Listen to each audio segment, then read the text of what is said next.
As always, the plan is to do the next arc of the game, being Queen Ophiucha. I did figure out how to pronounce it.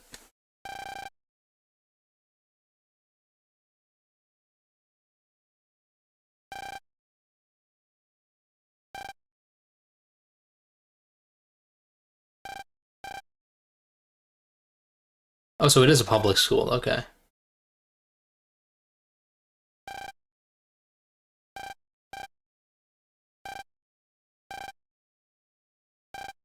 But wait, like actually seeing both parents in a game in the Battle Network timeline?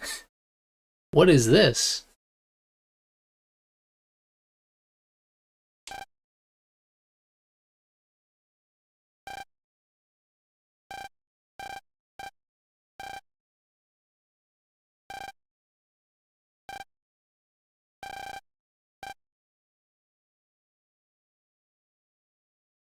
Hmm. So that's the inciting incident. I think this arc puts us pretty firmly in the late game, or at least by the time this arc is over.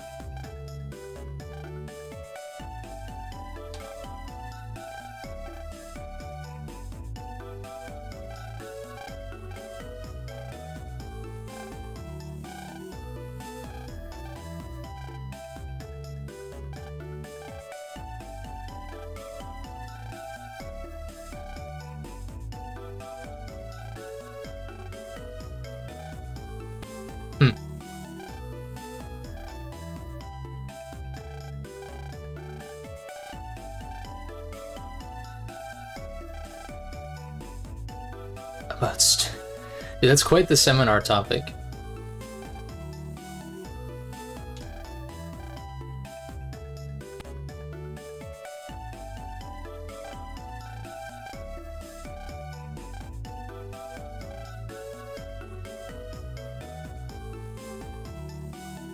Oh, but Gio has plans with Sonia.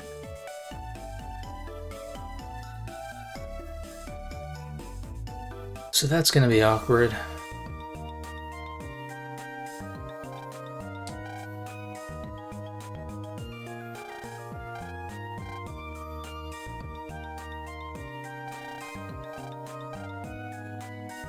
Huh.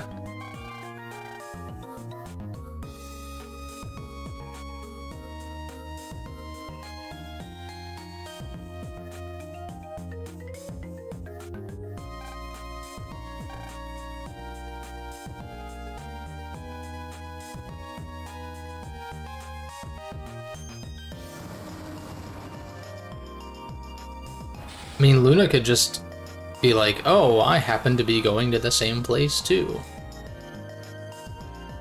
If she's that curious, but I don't know if she follows him anyway.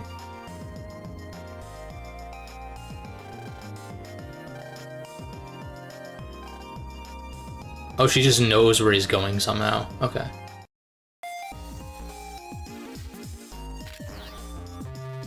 Oh, what? Okay. Huh.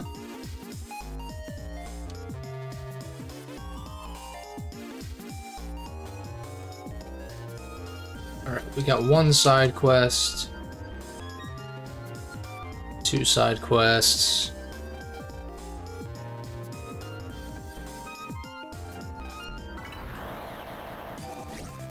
I'm hoping it's not... This isn't like a super side quest heavy area, but... I guess I don't need grass stage right now. I can use it next turn.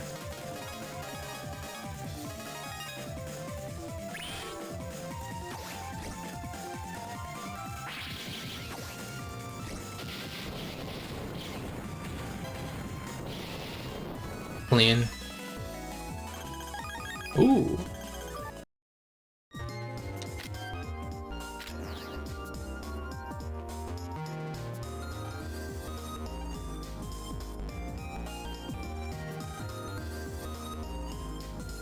Bum, bum, bum, bum.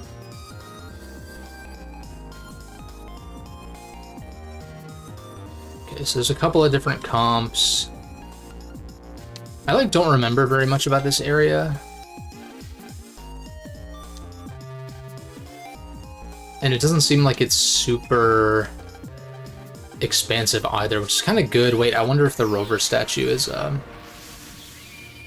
comp though. So I'm actually gonna pulse out real quick just in case. Nope. What about this? Oh, worth it.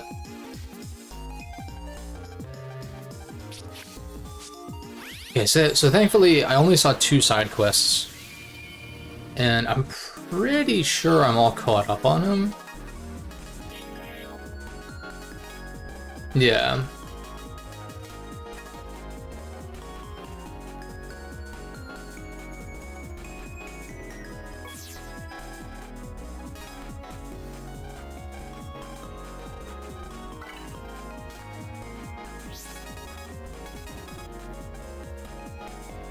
Another gold? Okay. Interesting.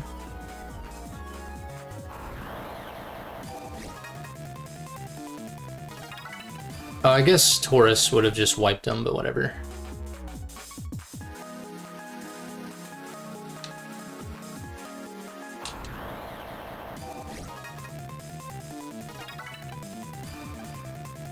My folder's like a little bit of a mess right now. I'm happy with a lot of the cards in there, but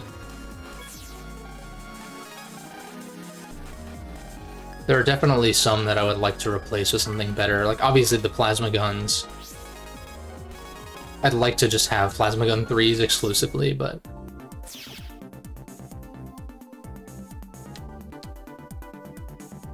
it's fine. I'm mostly using them for their stunning capability anyway, not so much for actual damage. It's just that, you know, if you can get a status ailment coupled with solid damage, that's obviously better.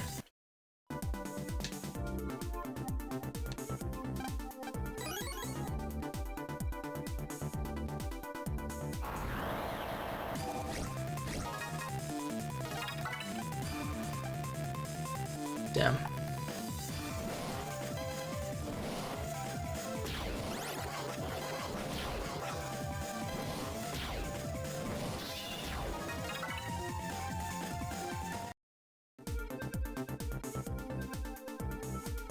Okay, so that's one comp. And the other comp was right here, yeah. How much you want to bet they're going to force me to go back into one of these when that jammer strikes?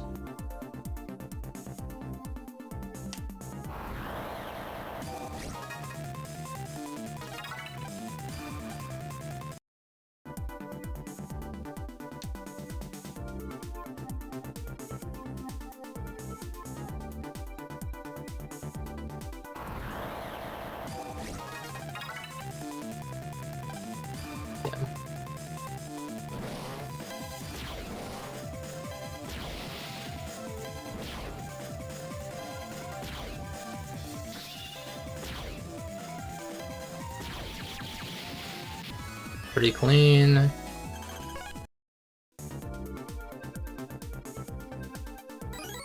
Ooh. I don't think I've found a vendor in a while. I wonder if there's one here that I missed or something. I doubt it though. Yeah, I don't see anything.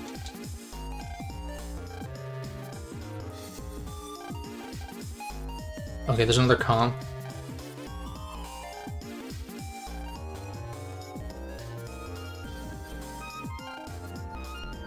Bowling.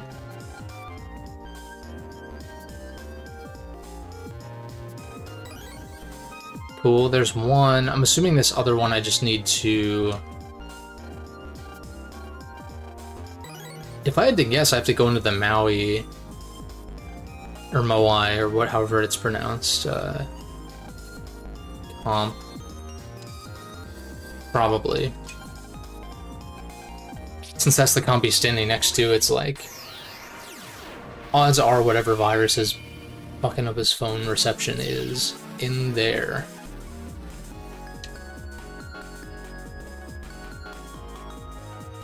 This will be a little... Oh, or it's these guys.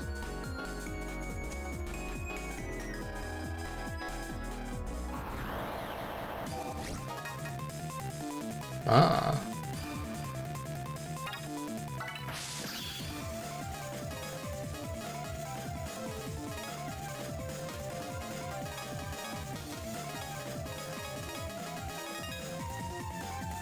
We'll just hit the grass stage for next turn.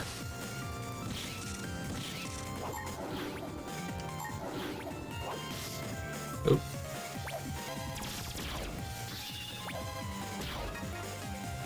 Oh. I don't even need to... Oh. I was trying not to transform to not have to look at the cutscene, but that's fine.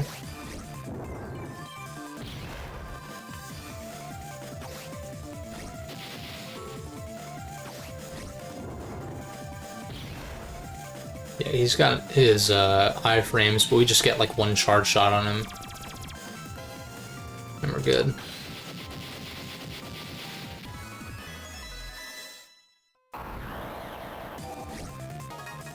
Ah, so it is 3 back-to-back, okay.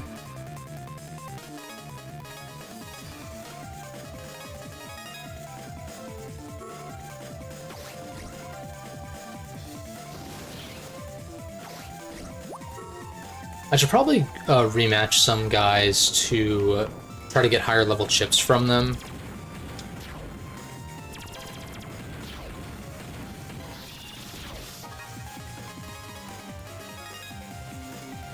See if I can do this fast enough. Yeah, we're good.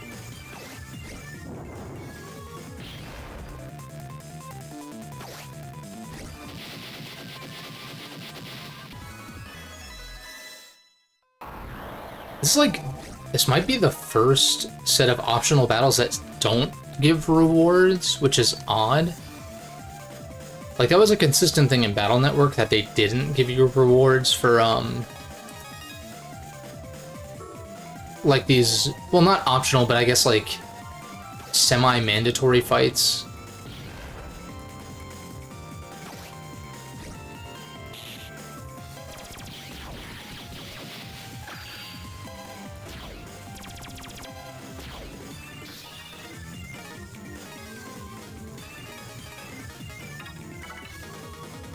I guess we rule that here. Harpno EX. Well, I guess this triggers first anyway, right?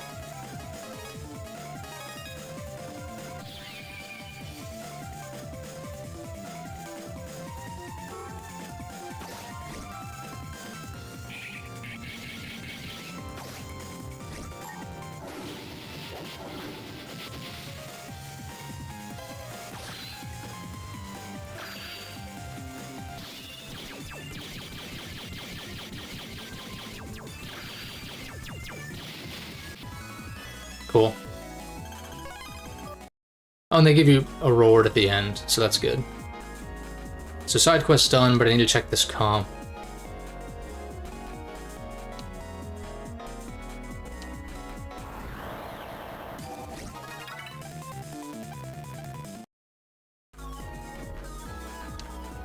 Should probably get back in the habit of, if I draw cards that can clear an encounter off the bat, I should just do it. Even if I don't necessarily feel like I need those, whatever rewards I would get. Yeah, no. It's not an auto win, so pass. Well, the game decided for me. It's unfortunate.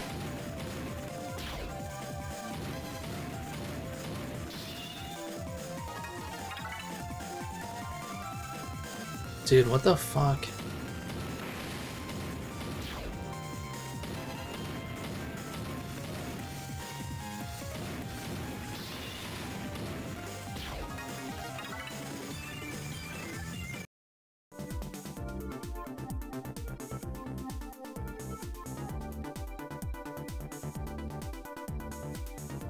What is this dude doing? Oh. It's funny.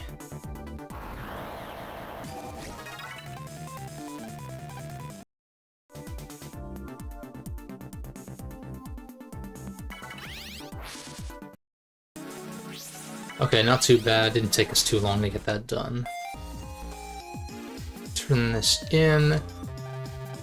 The side quest rewards have been pretty lame. That's pretty solid, though. You can always take more Zenny. It's just like... when it's like a lotto number, or... just like a random sub-chip, I'm just like, eh. Relatively useless.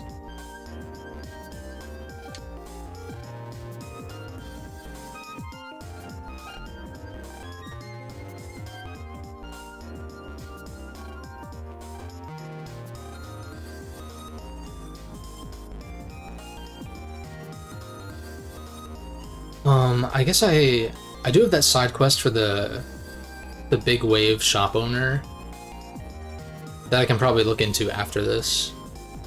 Because I don't think Ophiuka happens right this second, probably? Maybe I'm wrong. I think most of my memories of Star Force are actually of Star Force 2, because you fight like Taurus Fire and Queen Ophiuka in that game as well. So I might just be thinking of those scenarios.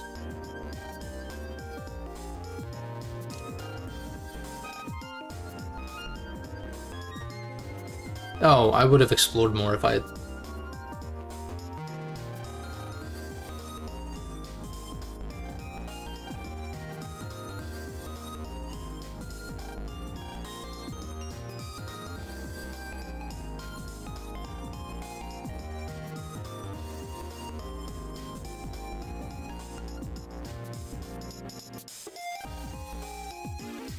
How to waste a day. That's funny.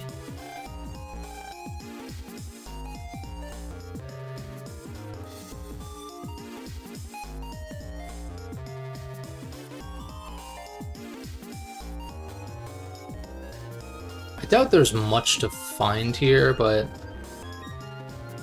if they let me go again before... well, even after shit hits the fan, I guess I can explore a little bit, but...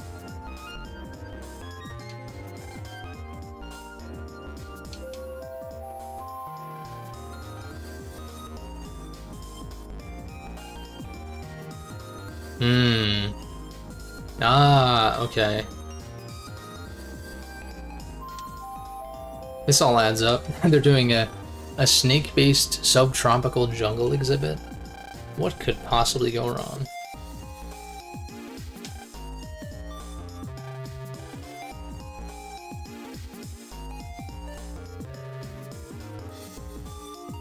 Oops.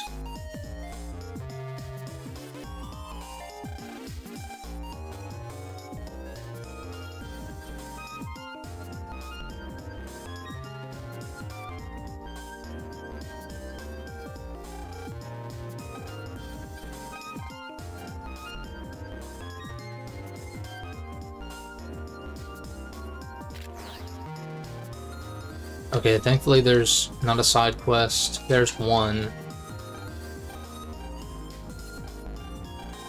A million Zennies. It's funny. Another side quest. Oh, a better card trader, huh? Okay.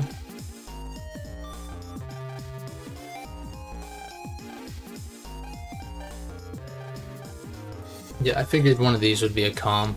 3 quests. What I do kind of like about the side quests, though, is that they...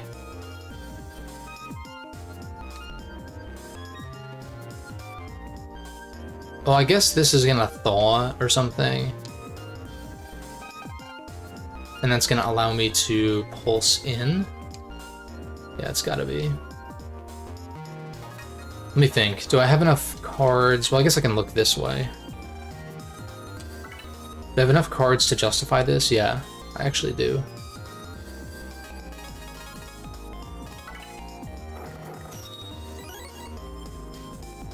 Not bad. Not bad at all, actually. if I'm just gonna run like one recovery chip for dungeon exploring purposes, it's like a 150 is pretty solid.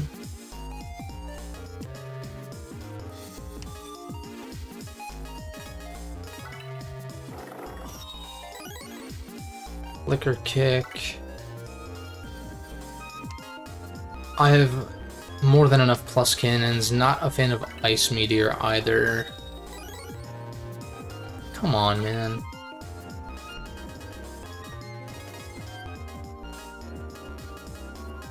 Heat ball 2, pass, pass. Pass.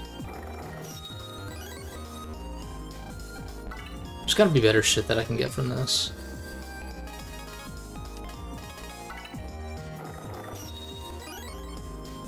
Dude, seriously? I know it's luck of the draw, but like, come on. I haven't seen anything exciting from this chip trader yet.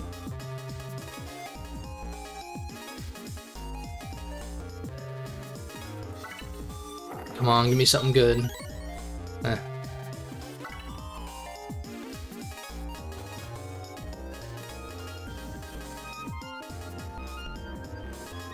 I still haven't gotten the star card for Ground Wave 2, so like if it's insane, then I would actually consider running that.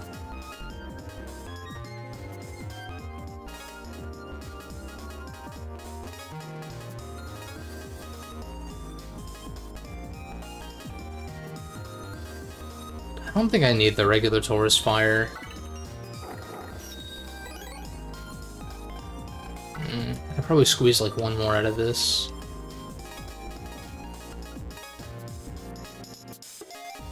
I haven't checked this one. It could be fine to run as a standalone, I don't know. This one doubles, but like, am I really gonna run other jet attacks to do this? Like, I've got better star cards and better synergies elsewhere. Kind of same with Power Bomb 2, actually.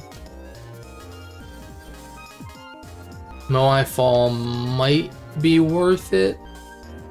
I think Whistle is just kind of bad, based on what I've seen. Give me something good, please.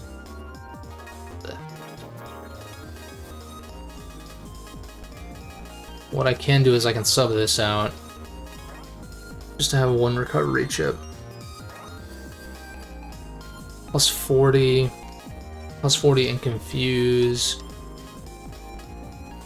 I don't know why I'm holding on to this. They're so hard to land that it's just not... I mean, if I could land both, that's a shit ton of damage, but... I'm gonna do one more.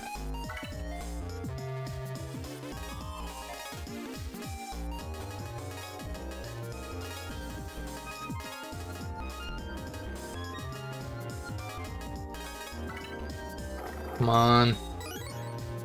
That's not bad. I'm pretty sure I have one of those version 2s. Yeah, so I mean that's a straight upgrade. Right, why not?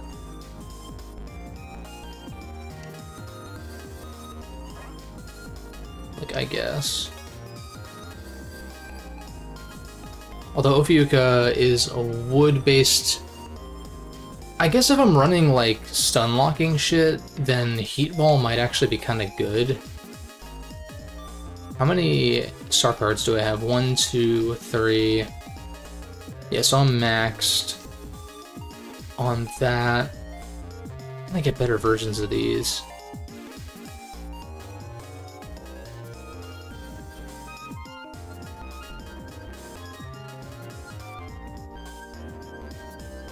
Wait, did I... Oh, I guess I didn't S-rank Libra, so I didn't get that one. That makes sense.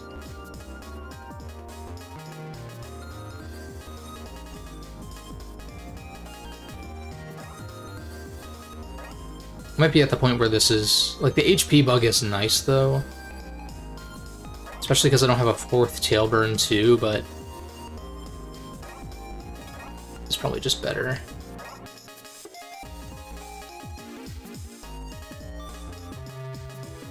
Plus cannons are just decent damage.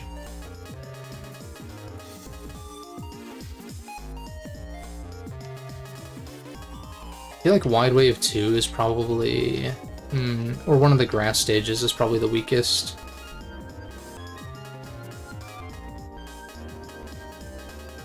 Yeah, Plus Cannon is getting kind of outclassed slowly.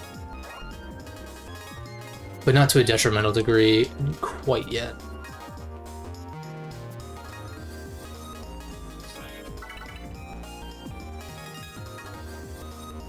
And I can't go on the wave road right now, so...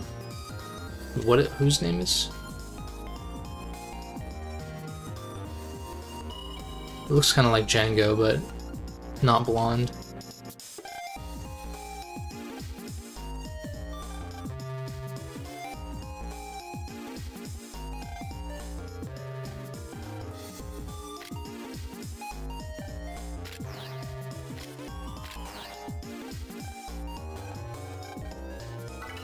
Oh, sick.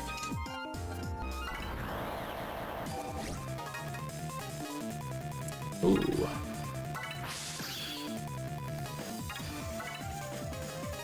Star Force up.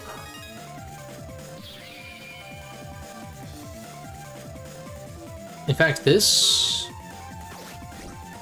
kills because of the attack plus 10.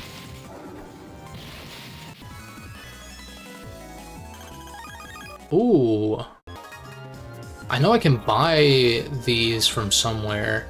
Plus 20 attack and HP bugs. Wait, that might be the wave, though. Instead of these tail burners. Or maybe in addition to them. I definitely want to run that. Maybe over Cloud Shot. Because that's good standalone anyway. Let alone if I can find synergy.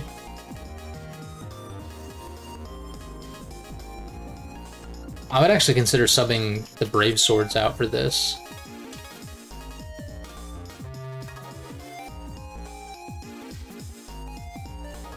I wonder. I've got a shit ton of Zenny and I'm like... Hey, what's up, Space Cowboy? I bet I have enough Zenny to, like, buy 3 more of those Flaming Edges.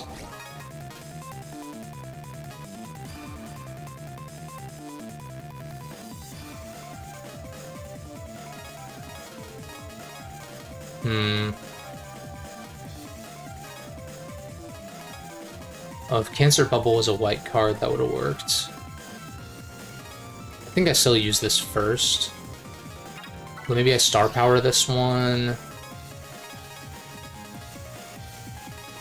Yeah, let's try this. Because this will damn near deal with the lizard dude.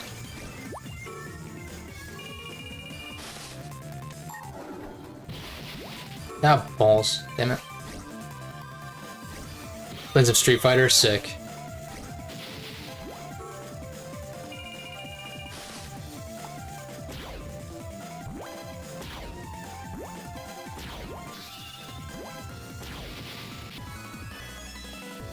Who do you main in Street Fighter? Or like who's good in SF6? Street Fighter 6, that is.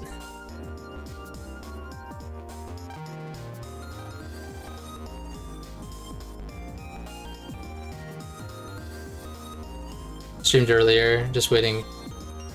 Yeah, for sure, for sure.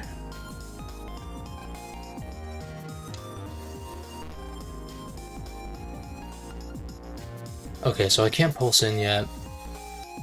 Can I leave? I want to see if I can leave and get these blazing edges, though. Invisible for 7 seconds. I mean, what are my other star cards here? This is not very good, but I don't have anything to sub it with, really.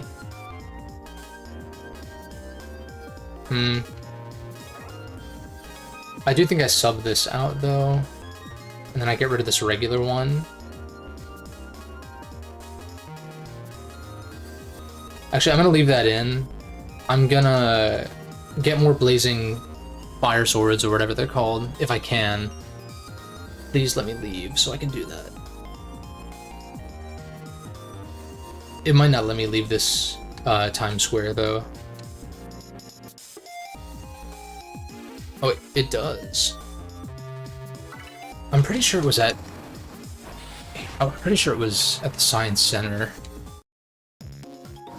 Well, actually, maybe it was Big Wave, but we can maybe knock out that side quest he wanted us to do.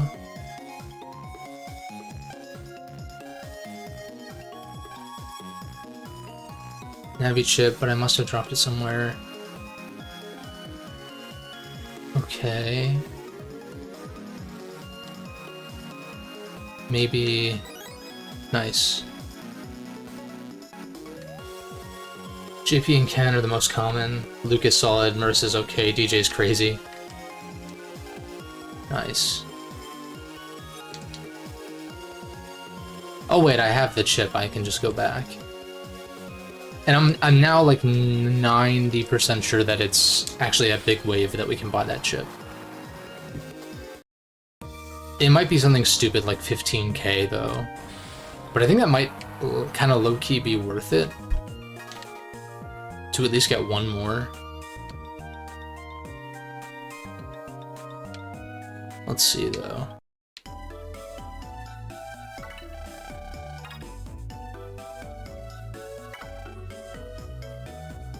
Yeah, he does have it. Oh, it's only 6,500. Oh, shit. Don't mind if I do. And then... Poison Pharaoh's kind of nasty, but I don't have enough. There's not really a weak character per se. People are still figuring out how things work in the pro scene. That's cool though, like... I think that's somewhat a sign of a good meta if, like... most characters are viable given, you know, skill thresholds and shit. Let me adjust my... Let me double check there's nothing in here that I would want. Heat Ball 2, long swords. Not really. Maybe the Plasma Gun 1s I want back.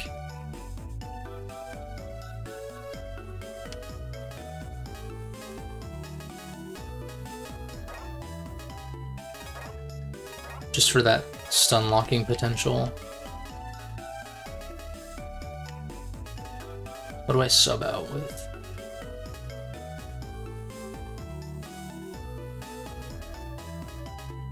I'll just throw this in here. As for you, Ken, Guile, Cammy, and Akuma are legacy mains. Nice. You also play Rashid and Lily. Nice, man. See, I may not know much about fighting games, but I've played some of like Street Fighter 4 because when the 3DS came out, there wasn't really a great launch lineup, so I grabbed that, not really knowing much, and I kind of learned who the characters were and some fighting styles and shit like that. Oh, Akuma's coming in the next DLC. That's sick. I always liked Akuma.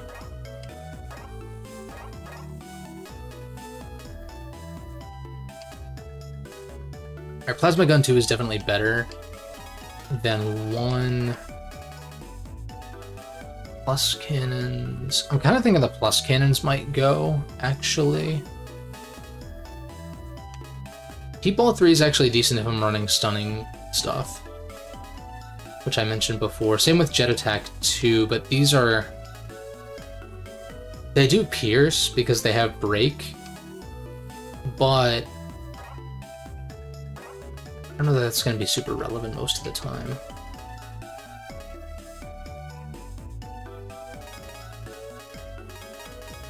I think Brave Sword is like kind of weak now, sort of. I mean, not really, because if you look at boss health pools, like, I was kind of destroying because of how high-powered my folder is. Just slot these in. Spread to all adjacent panels. Like, I guess if I don't have a better star card to run, then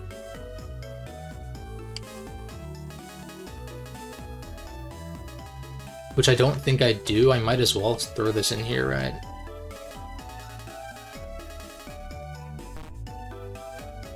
The plus cannons, though, I think are kind of weak. Okay.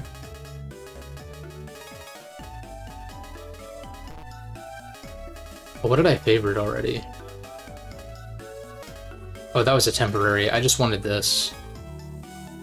A big heal plus invis for 7 seconds seems, I mean, decent. I think Barrier 100 is like kind of whatever, but I don't really have much better to sub with. Also, I don't know what this does by default, so that's kind of a problem. Like, I don't know what the stipulation is. Radar Missile 1 only hits non-elementals. 2 only hits if you have an even tens digit. 40, 60, 80, etc. This one I have no idea.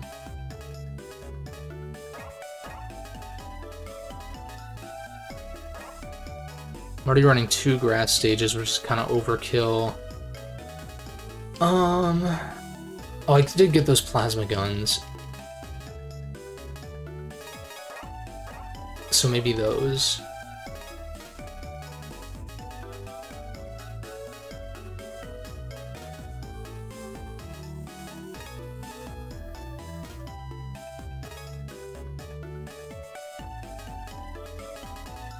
Oh, because I have 2 mega chips favorited, that's right. Cygnus is so good on its own, I don't think I need synergy on the higher power cards. At least not yet. Until all of my mega chips are high powered.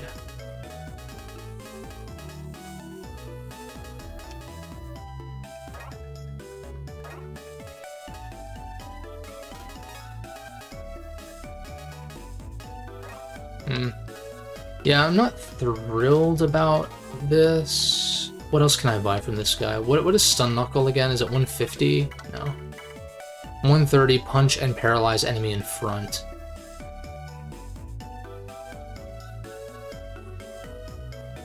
I mean, that's like... For the most part, that's just kind of a better plasma gun, as far as I can understand. You have to lock on, obviously, but... It can't be any harder to land than, like... In fact, this is, like, kind of power creep for plus cannons, in fact. But if the question is, do I want to spend, like, all of my Zenny on this? Probably not. I could maybe buy, like, 2 of them, though. And sub out some of my shittier cards.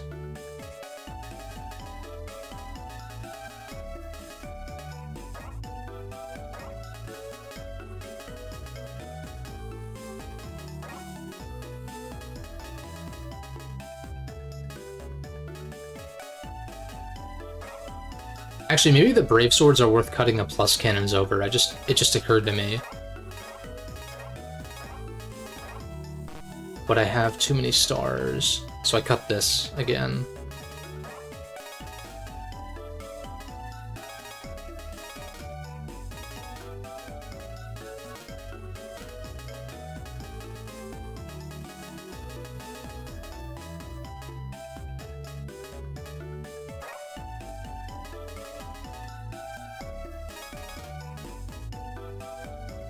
What else? Oh, the Stun Knuckles, that's right. That's just better. I think I'm gonna cut the barrier.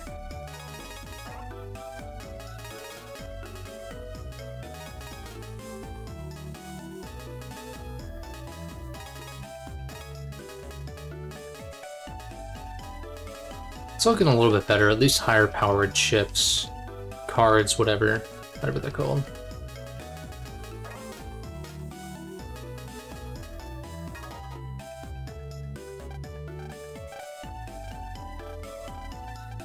Actually, I might be able to get like some super high powered shit from whatever this is, which I should have thought about before spending like all my Zenny.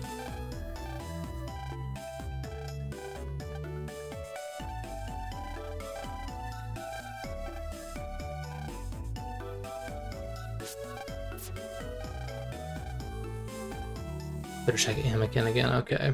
I can fight, I can rematch Cygnus while I'm over there.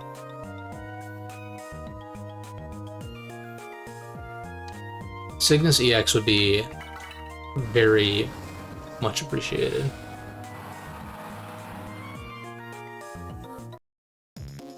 And then if I find his SP chip in like gold mystery data again, like I did with Taurus, that'd be insane.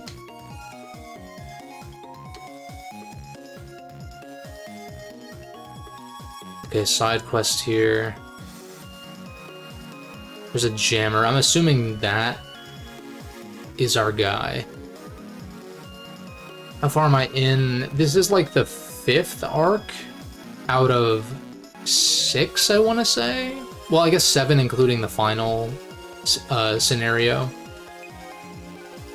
So I would say that I'm at least... We're like past the halfway point, I think, for sure. It's just a matter of how much stuff there is in between this arc and the next one.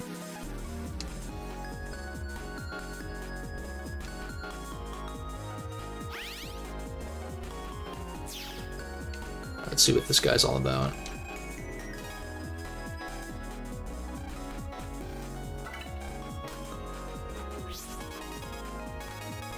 Cygnus is in the science facility, so we'll check on that in a sec. I can also rematch Bubble as well.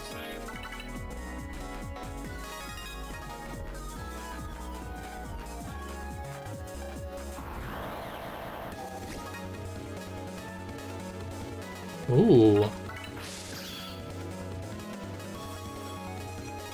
Let's try out this Stun Knuckle. Alright, it's a little bit slow. Oh, I couldn't move. Whoops.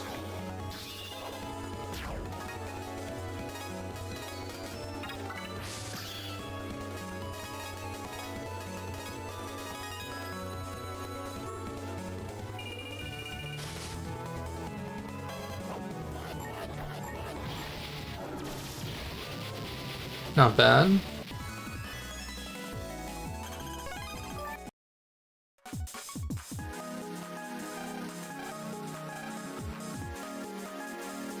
I still need to, I need to try to get more best combos, though.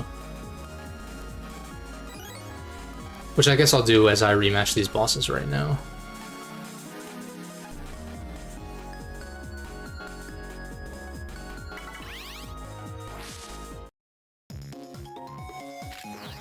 Let me talk to this side quest guy first, though.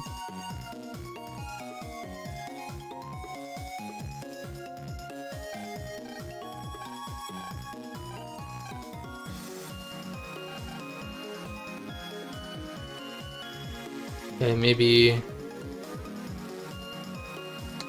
you? No.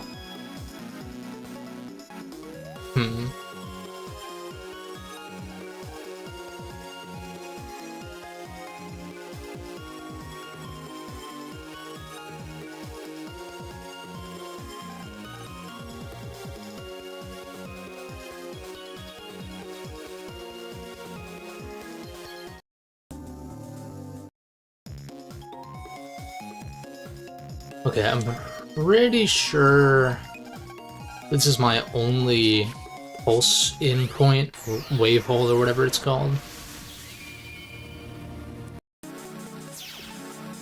And I'm trying to remember. I'm like, is Cygnus over here?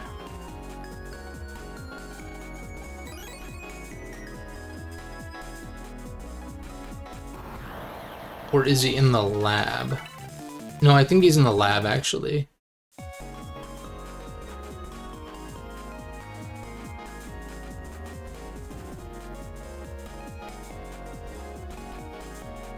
So we'll fight Cancer Bubble first. What am I doing on Cloakers? We're good.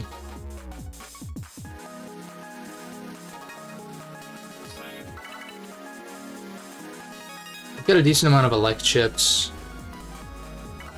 Oops.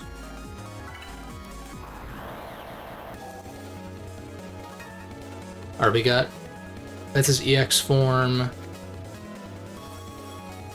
This hand is kind of unfortunate, though. So I just burn this.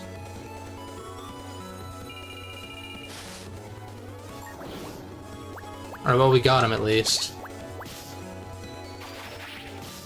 That's right.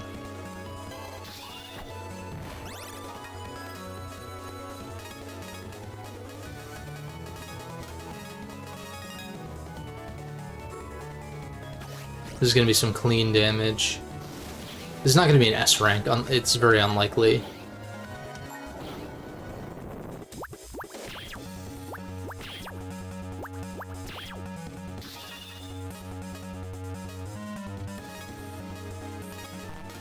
I guess we might as well star power these.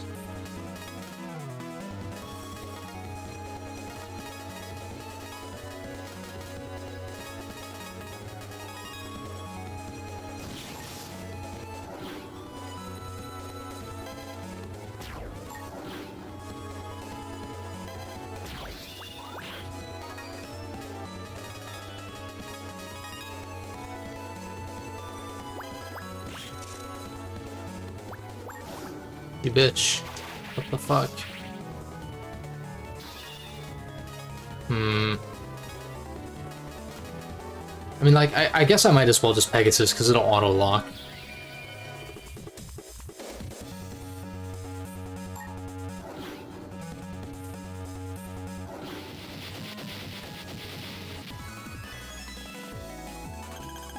Oh, I got his EX chip, okay. Just, like, by not even trying. We take those. So that's an easy sub out. 130. Yeah. Let me see, does his SP form show up now? Or is it just rematching EX? Just rematching EX. So... oh, fuck.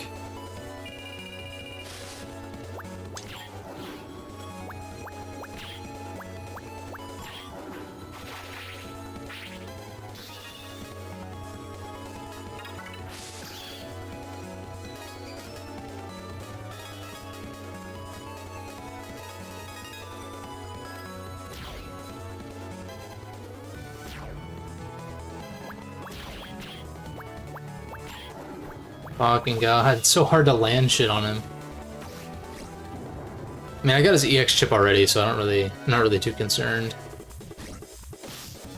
I definitely tried to shield there, but alas.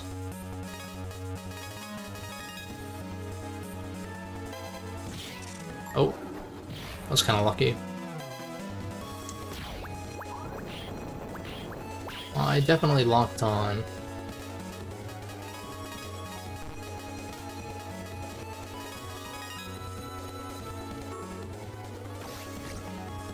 If only he was one panel forward, this would be nasty.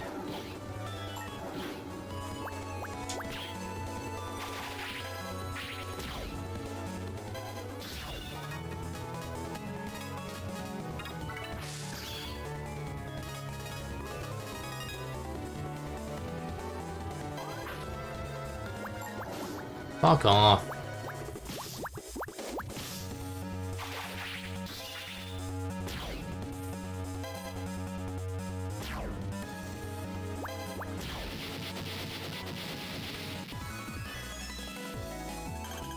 Yeah, it's fine.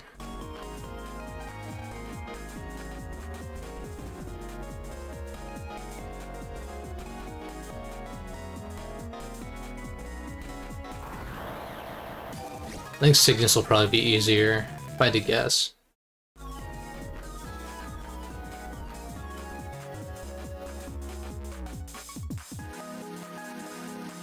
Maybe not, though. I'm trying to remember. Like, what his attacks even are.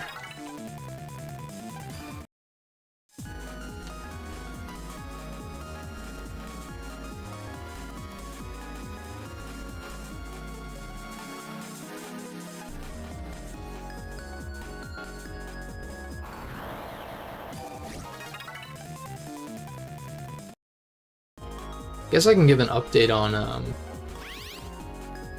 good old Nocturne. I'm like literally at the final boss.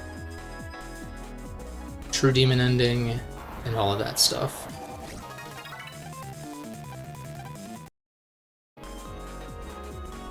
So I'm probably gonna finish that up tonight. And then record what extra stuff I need to record for the video and try to get that done.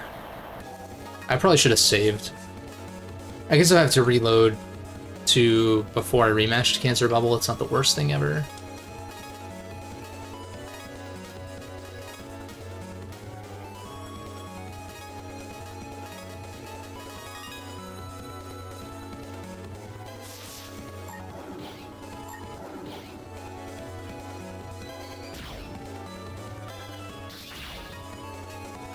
Damn, caught me off guard when I couldn't even fucking respond.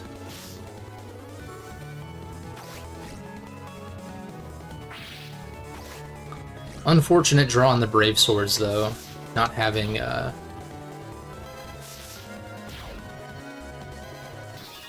the Star Card version. Shit. I think I just use these anyhow.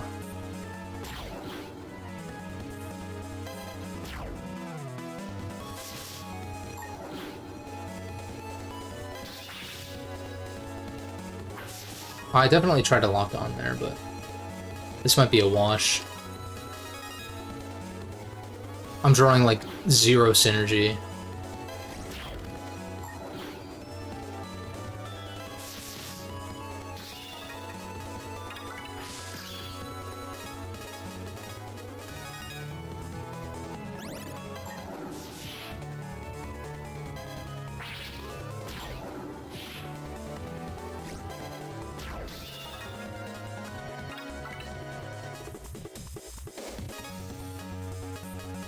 Actually, I guess this is just better, right? If I rematch him and draw better, I could definitely do better. Let's see what the rank is at, though. Because that wasn't too bad. 3, okay, that was pretty bad. Let me, I'm just gonna soft reset. Was this before I even fought him once? Yeah, it looks like it. Damn. Okay, that's fine. My mistake. It wasn't hard to get his EX chip, so we'll just do this again. Do I want to HP bug him now? Probably. You bitch, you bitch! What the fuck? I'm so bad at this.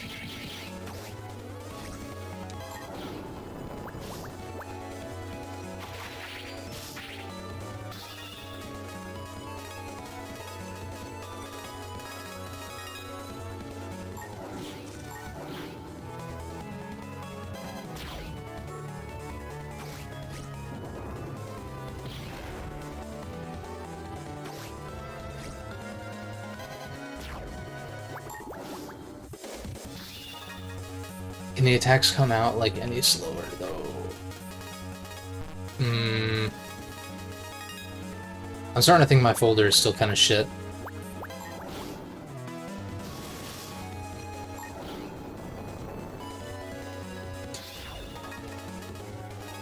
That's actually decent.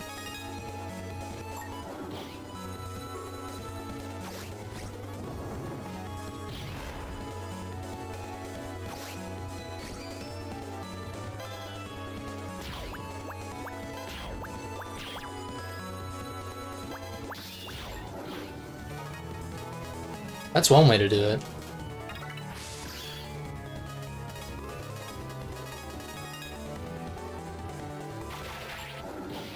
Yeah, I'm like, that just kills anyway. Yeah, we got the EX, so I'm happy with that. I bet if I S-ranked him, I would probably get his SP chip, but yeah.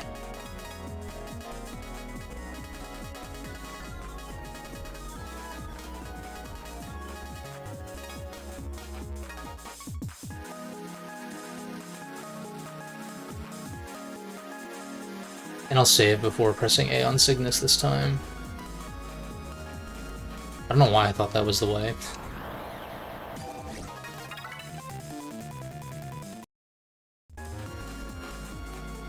But yeah, having to draw your transformation does kind of feel bad. It is... I was comparing it to BN5 or 4N5 with Double Soul, but like at least with those, you can sacrifice literally any chip of that element. It's not like you have to draw a specific Double Soul chip.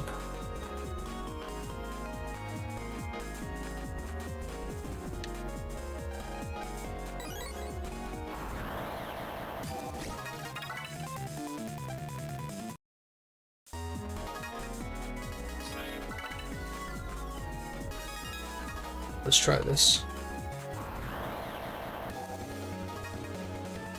Even if I get his EX chip, I'll be happy. I kind of want to HP bug him.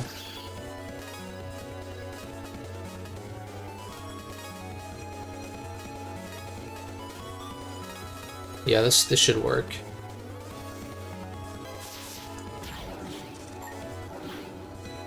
Yeah. Alright. I don't know if this will interrupt his attack, if it was too late or not. Okay, it didn't interrupt. That's good. Solid draw, because I can just use these.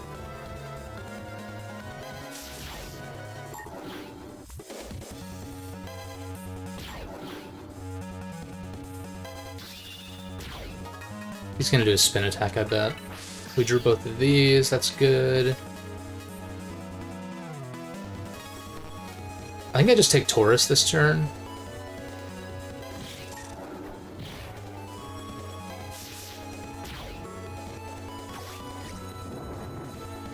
It's shaping up to be pretty clean.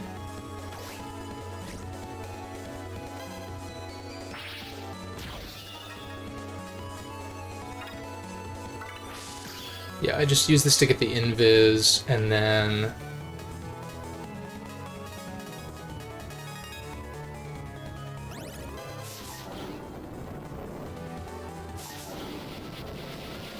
Not quite a counter, though, but that should have been pretty high rank. 8? Oh, man. Do I have to S rank to get the EX chip? If I had to guess, that's a yes. Maybe it's like Battle Network, where it's like rank 8 or 9 and above have a chance. It's kind of annoying. I'm gonna throw a couple of attempts, though. It's fine. I'm so bad.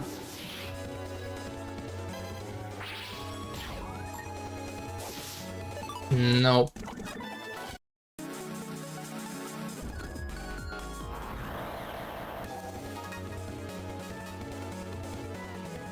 Okay, I mean that's a pretty solid draw.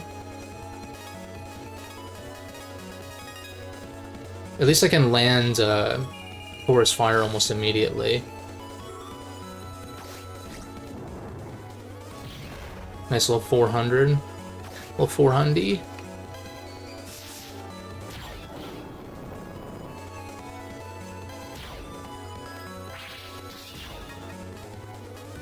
Oh, we got Pegasus. I think it might be Jover. But not for me.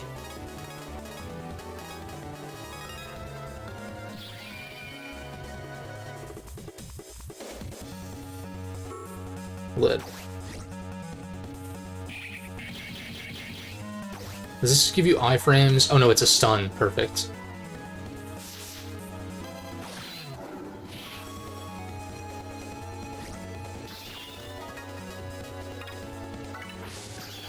I might as well... Well, I guess this into this kills...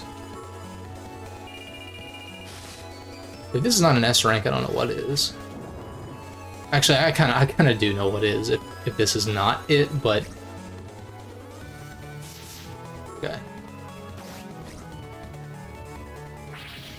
But that was pretty clean. The only thing would be like drawing Pegasus sooner. Fuck yeah, boy.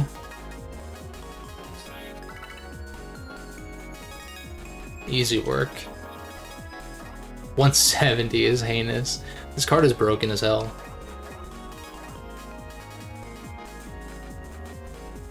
Do I actually want to run? I feel like, well, Harp Note stuns though, so that's actually kind of good. And like Taurus Fire is like more of a guaranteed land than this. Well, and it does more than the base chip as well. Yeah, that's insane. The SP chip must be like 200, maybe it's 210 actually. If Taurus is 100, 140, 180, Cygnus is probably 130, 170, 210, which is nuts.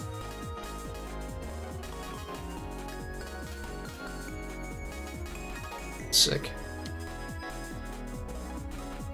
The folder could still be better though. What would I want to cut first? Probably the...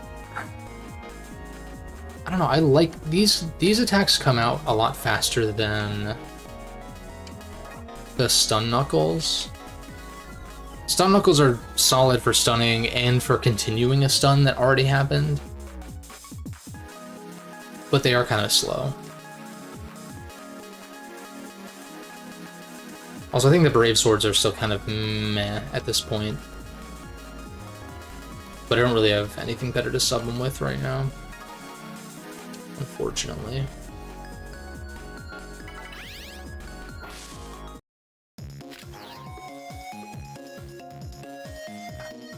I'm really tempted to pulse back in. Because last time, when I S-ranked Taurus Fire EX, and I got his EX chip, I got a gold mystery data that spawned pretty close to where I fought him that had his SP chip, and I'm like, if that is something I can reliably count on, then let's go pick that up.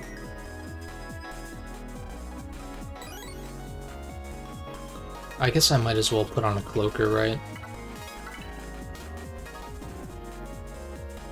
Oh, whoops. Do want to be careful in case I can run into his SP form over here, though. So I'll make a safety save. Save.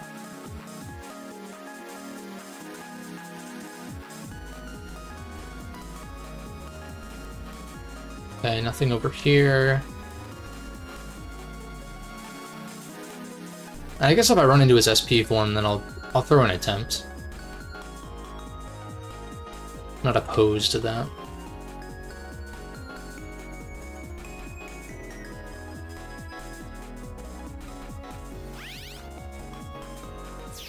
Yeah, the combat in this game is pretty fun. I still do prefer Battle Network, but it doesn't feel... I remembered... Granted, this is DX, so like some stuff is adjusted, but my memory of these games was that it didn't feel as deep as Battle Network, and maybe it's not still, but it's got its own set of mechanics, and I think that whether or not it's deeper than Battle Network is like not that important in the grand scheme. The main thing is that only having 3 panels that you can stand on, I thought was a pretty major limitation, but it's actually handled, I think, pretty well. And I mean, this is only the first game, so I imagine that the gameplay is going to be better in 2, which I have played, but it's also been a while. And then 3 even more so, but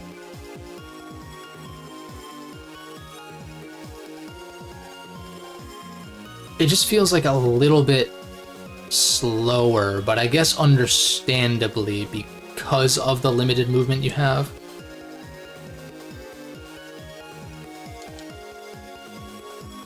Oh, scouting in Times Square, that, okay. Let me go to Echo Ridge first, see what this Navi chip data is all about. If that's where I can spend my star shards, which I have probably a metric shit ton of.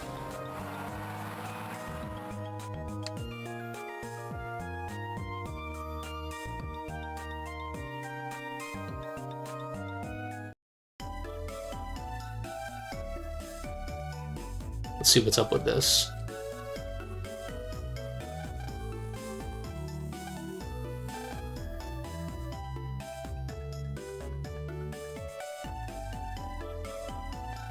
No way.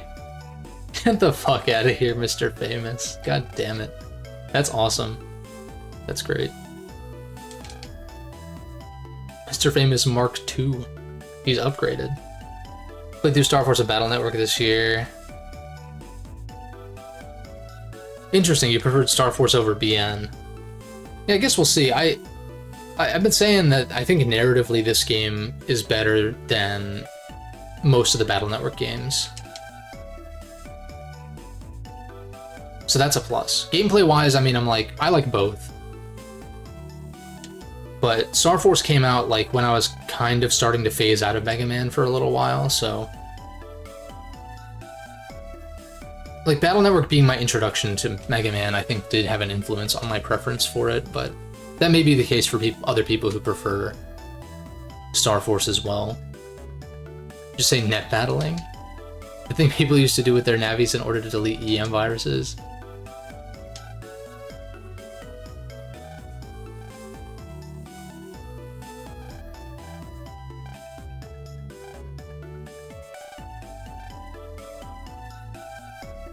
This is cool. This fucking Soul Eater ass kid. You just say snappity snap.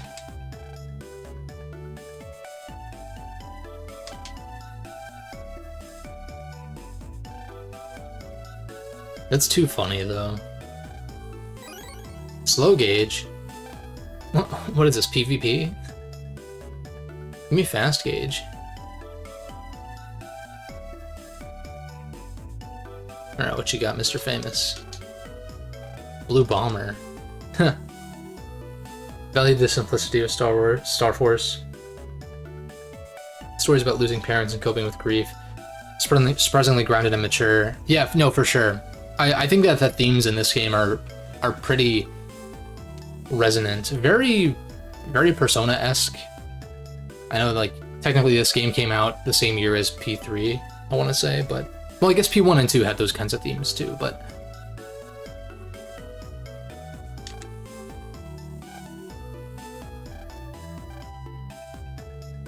It's all borrowed from, like, anime stuff, but it's executed pretty well. Which is surprising, and I'm not surprised that it didn't, like, click with me in that way when I was a kid.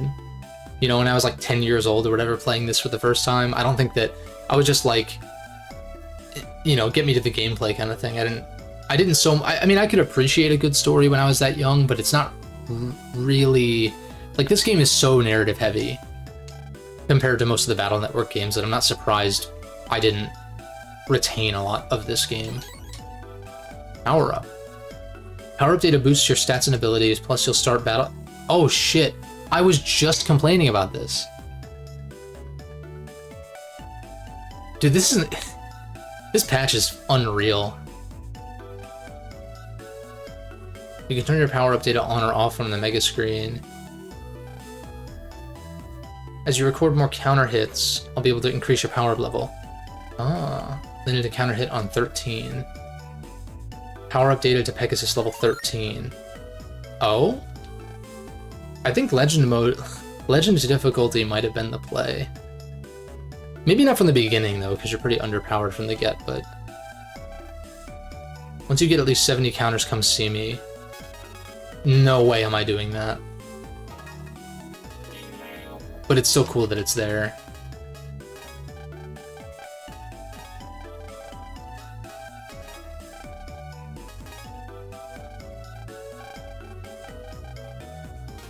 So...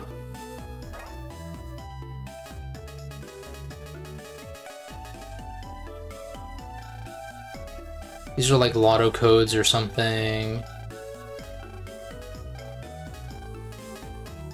Starlight. Oh, right, this is from... We just have a whole ass spacesuit on us. You also played DX, which is clearly the way to go. Yeah, dude, like, the way they were able to implement the touchscreen stuff on the D-pad is really impressive and cool. And I think one of my regulars was mentioning too, like, that in the Libra dungeon, he's pretty sure that you would have to have encounters if you got the questions wrong, which just taking damage is like, dude, the DX patch is so insane.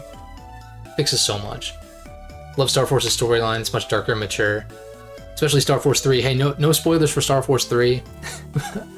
I've never played it, but that's why I'm doing this replay of 1 and 2 first. I'm really looking forward to it though, because I've heard good things. Because, like, narratively... Legend proof, what the fuck? Oh, that's for Legend mode, that's right. Power-up data. Power-up data can be edited on the 3rd page of the mega screen, okay. But yeah, narratively, like, this game outclasses most of the Battle Network games, for sure. The only one that I'm torn on is, like, BN3, because that's easily the best story in Battle Network. 2's is also solid, but... Star Force 3 is the GOAT Mega Man RPG. Hey, we'll see, we'll see. I do believe it. I do believe it's gonna be great. So this is Mega whatever level stuff. HP plus 130, attack plus 1. So I start in Pegasus mode. I feel like that's kind of busted. But I'm here for it. Because I was complaining about having to draw the card. So does that mean that I can turn this off? I guess I might as well test it, right? Let's test this. I'm sure one of y'all will answer while I'm doing this, but... You need the patch for Star Force 2 to have fewer random encounters. Yeah, I got that patch downloaded already. We're all good. One of your favorites next to Battle Network and X. Yeah, I love the RPG timeline too. I mean, it's what I grew up with, it's what introduced me to Mega Man, it's easily my favorite stuff, although... there are some of the classic games. Well, the classic games in general are solid. First 4 X games are great. X3, I feel like you gotta play with the Zero Project patch though. And then, so if I turn this off, does it turn off Star Force period? Because I don't want to be drawing. No, it doesn't. But I won't draw a dead transformation card. That's sick. What was I saying though? And then the Zero series is also solid. I've been thinking about the Zero games lately, and I'm just like, core gameplay is easily... I think the core gameplay of the Zero games is better than X, because it's just more or less X gameplay, but with the Z-Saber being more functional. But level design is the thing that, like, hasn't really stuck with me for the most part.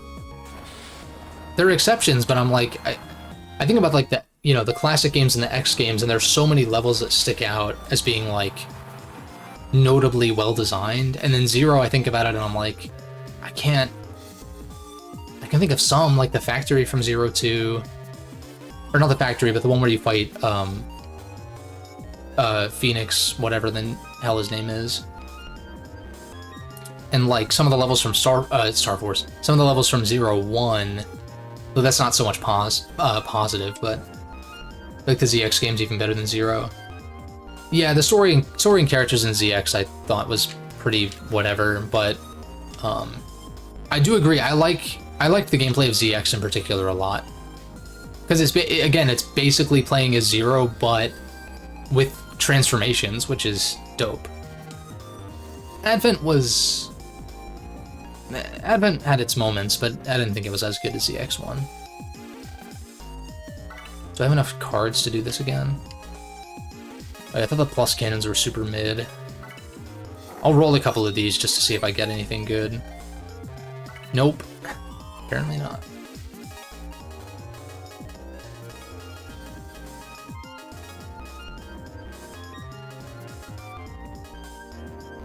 I don't really want these guys 1.0 chips. Ooh, that's a direct upgrade. 200.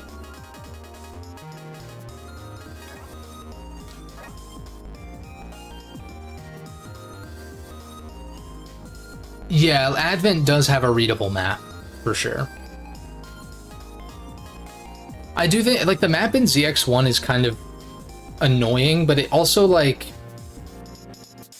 I don't know. It'd be nice if it read properly, like, oh, I'm at the top left part of this room, so it's gonna take me northwest, you know, but ultimately, like, some of the areas of ZX1 were memorable enough to where it was fine. I just wish that had been fixed for, like, the Legacy Collection. I literally have no idea why they designed it like that. It makes no sense. But it was probably their first time making a game like that with a branching map.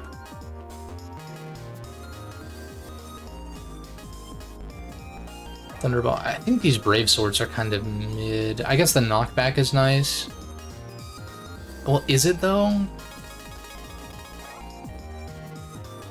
I'd rather have... I think I'd rather have, like, this and this.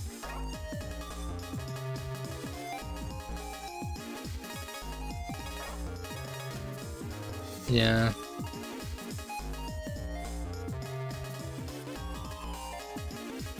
It's not an extremely coherent folder, but it's decent. At least I got some of those EX cards. Thank God. But yeah, I think, like, I wish we had gotten a ZX3, because I feel like they could have fixed some of Advent's issues.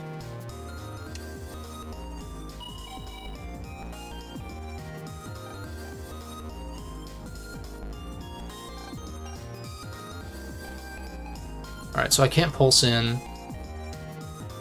And this is, in fact, where Queen Ophiucha happens. I think I was thinking about the Star Force 2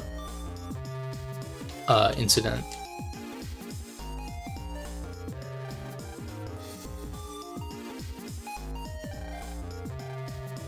What do I need to do here? Subtropical. Yeah, and ZX Advent had a cliffhanger, that's true. They didn't fully flesh that out. Although, like, I didn't really care so much for the story stuff. I do think the Prometheus and Pandora twist was cool, though. And some of that, but... like, the whole, God, what's his name?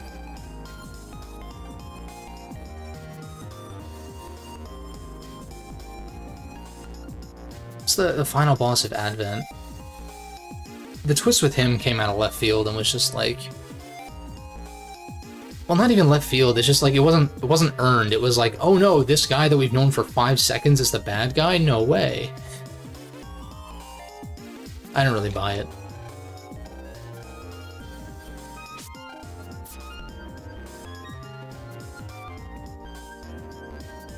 There's something I didn't interact with. Do I have to...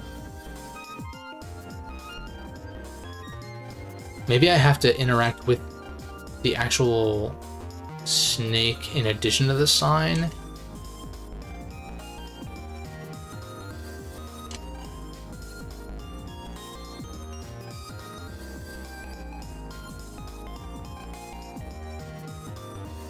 It would be cool if Prometheus and Pandora were playable characters, or even if they just gave you transformations of them. That would be dope. I'd be down for either, really. Okay, sick. And yeah, the Gunvolt games are like the spiritual successor, right? I've not messed with those too much, but I guess I can hold my tongue just because I haven't really played them enough to talk about them. You're kind of disappointed.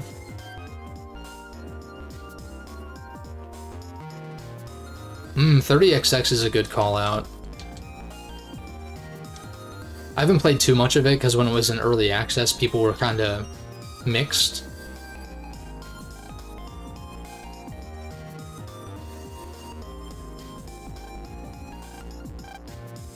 But I know for myself, like, I don't know, I've kind of fallen off of most roguelikes also. Gravity Circuit, that's one that I've got my eye on. I know, I think Space Cowboy's a big fan of that one. It's actually, I think it's on sale on Steam right now. So I'm thinking about grabbing that.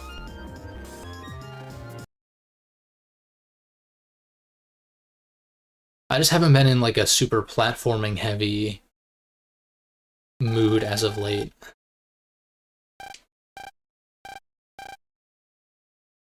Uh-oh.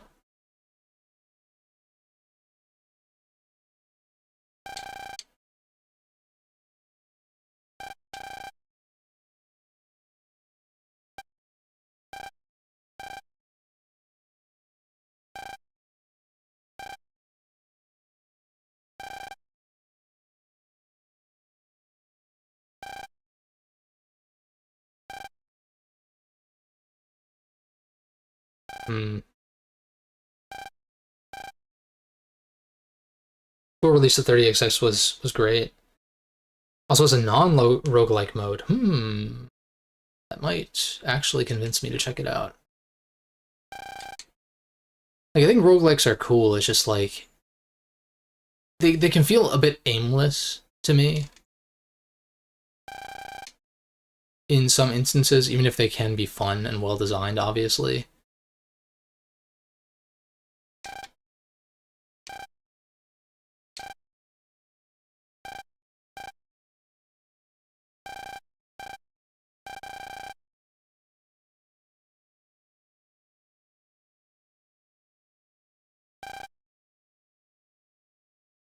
It's called Mega Mode. They're really not trying to hide it at all. That's funny. Yeah, I'm like, if Capcom's not going to do anything with Mega Man, why don't they license out the IP though? Because in these, I mean, I guess it doesn't really matter, but like 30XX could be an official Mega Man game if Capcom were to license out the IP. Instead of making X Dive, which looks just very mobile gamey. I am glad that they made an offline mode, but from what I've heard, it just doesn't really look like what I want out of Mega Man. Although the fan servicey stuff is cool, like getting to play as all the different characters and stuff, and all the characters getting new art and stuff like that is cool as well.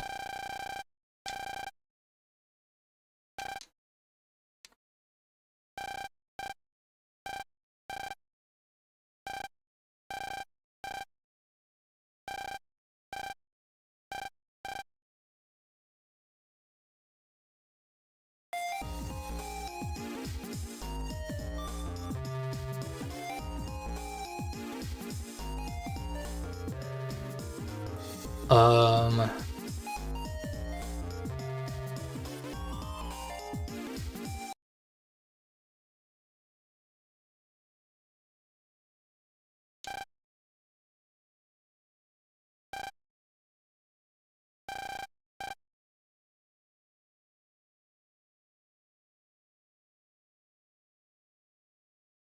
Making pretty good time.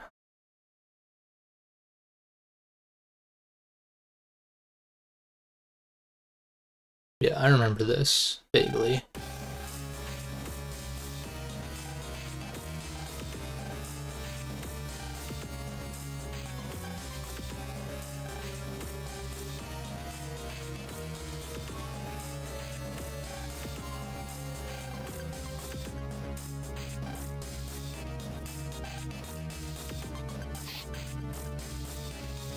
Ophiuka's like by killing them, of course.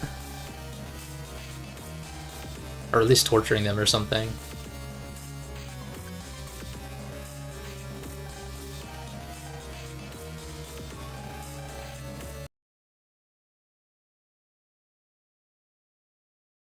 And then the jealousy is gonna rear its ugly head here.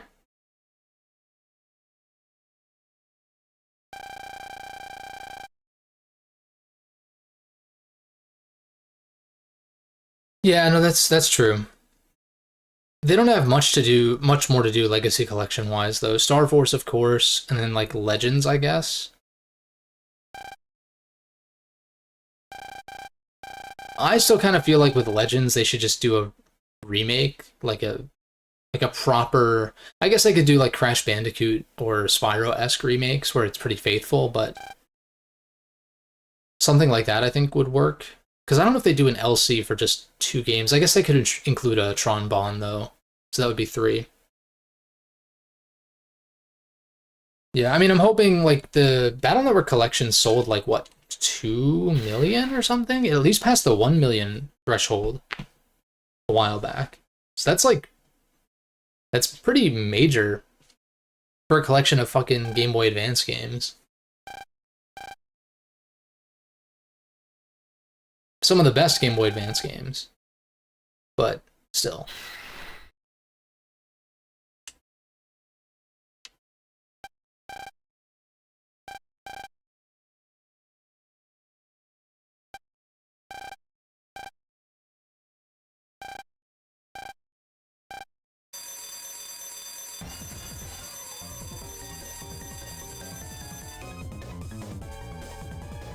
Yeah, I just wish that the Star Force Legacy Collection would launch sooner. Because we can kind of assume that it's going to be at least, like, 3 years. Right? Like, the classic LCs came out in, like, 2015 and 17. But then from then on, they've been releasing them all together, where it was, like, what, X was 2018, maybe? But if we think about, like, classic being 2015, and then X being 2018, and then Zero being 2020, I think. Yeah, by far the most successful LC, for sure. And a Star Force LC, like, the thing is with the Star Force LC is, like, this DX patch is so OP that I'm like, if you can't... Like, if Capcom doesn't implement a lot of these features, I feel like you'd still be better off emulating them, whereas maybe there's an argument to be made that emulating the BN games is better, but I don't actually think so, especially for 4, 5, and 6 in particular. I think 1, 2, and... well, yeah, like BN1, you're better off playing Operate Shooting Star. BN2 and 3, you more or less get the same experience if you emulate. But like 4, 5, and 6 have so many crazy, like, patch cards and ways that you can customize the game and skip a lot of the annoying shit in BN4 and stuff like that, but... Like, I would not have played as much BN4 as I did if it wasn't for the trophies. And the fact that Buster Max exists, so I don't have to actually play the game. I mean, like, well, I don't have to actually, like, pay attention past the first playthrough or whatever. Another Jet Attack 3, though.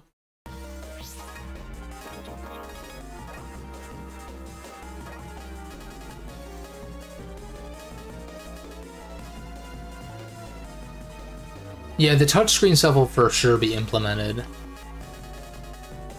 And I'm guessing that the Mr. Famous stuff that I just did earlier was probably cut content, or maybe Japanese only or something.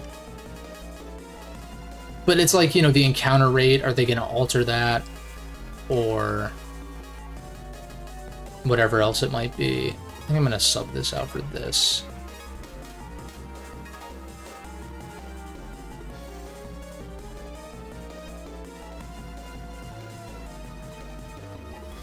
It didn't seem like that teleporter was working to get me that blue mystery data, so let me just investigate here.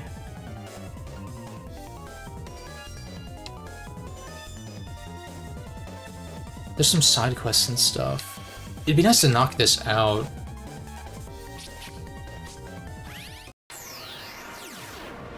But it is nice to see more DS games getting ported to modern systems. Castlevania still needs to do it, and I'm sure there's like other stuff as well, but for the most part, like, the ZX games got, you know, un-DS-ified, as it were, as well as, what, Etrian Odyssey got that treatment as well, Ace Attorney.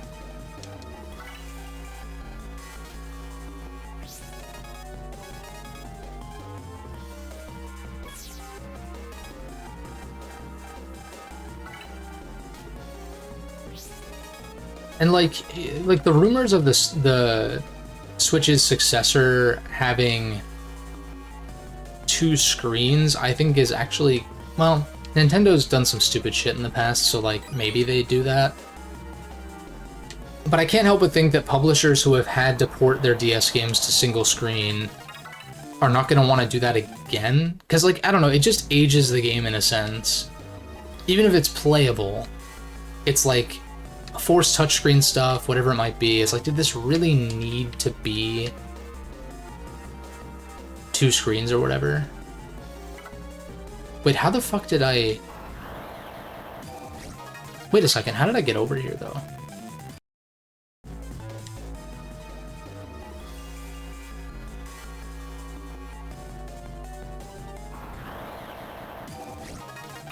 Wait, hold up. Ghost Trick, that's another one, yeah. Yeah, I think the DS Castlevania games will get ported eventually. Hopefully.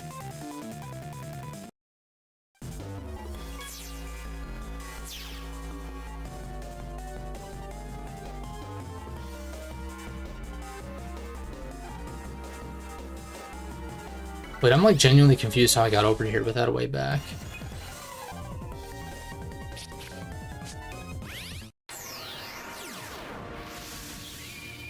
Yeah, Pokemon Heart Gold, Soul Silver. Really, like, all the Pokemon games from...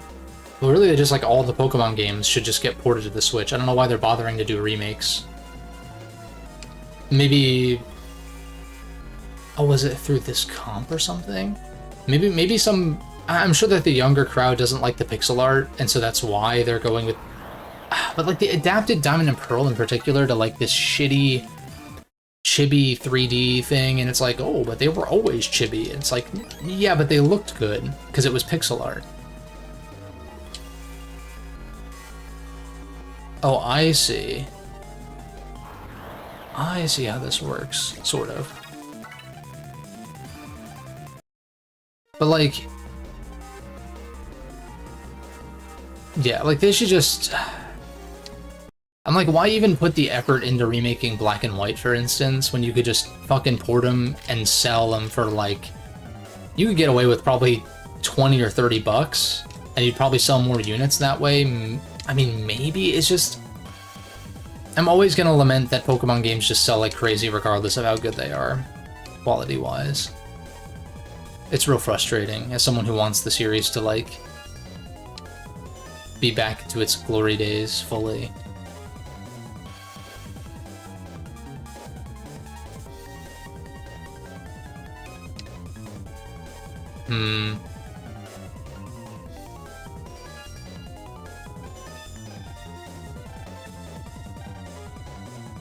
Oh, baseball.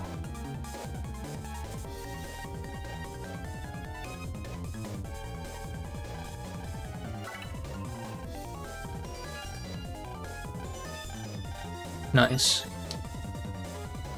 Missed out on buying Pokemon Heart Gold and Soul Silver when it first came out.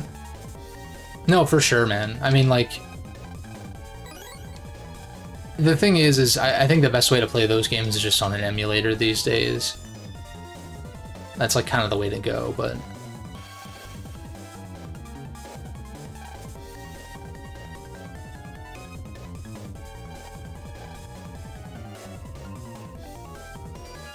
His grandson? Is it this kid, or is it someone else?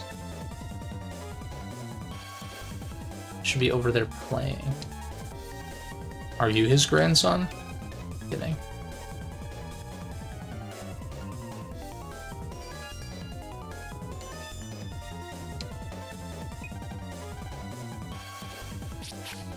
But yeah, like, if only they would do like a Pokemon... They could do like a Pokemon collection, shit. Charge 60 bucks for it, just be like, hey, here's Diamond, Pearl, Platinum, Heart Gold, Soul Silver, and fucking... I guess you could just do like Generation, right? Because if you think about it, as whatever as Diamond and Pearl are, the fact that a DS Pokemon collection would have like Platinum, Heart Gold, Soul Silver, Black and White 2, that's like an insane value. I feel like they would charge more than 60 for it.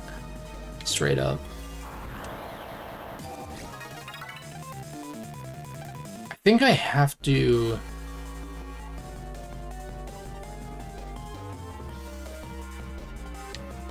This area is still kind of confusing me. Wait, I can't, like... Oh, that's how it works, I see. And so those games don't remain lost to time. For sure, yeah.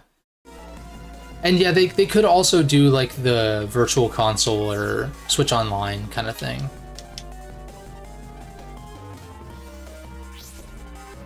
Yeah, pixel remasters, that's what I'm saying, like... I think that's the way to go. Could you imagine, like, just, like, a prettier... Like the Gen 5 games, but prettier? You know, without, like, the kind of distortion that some people don't like?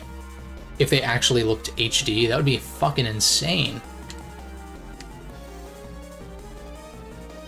They don't even, like, why bother making it from the ground up when you can just do more of a remaster treatment?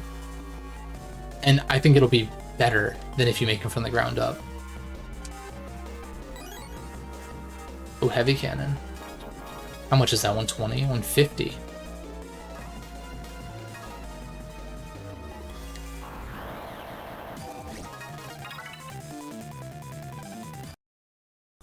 Yeah. I know there's more exploration I can do outside, but...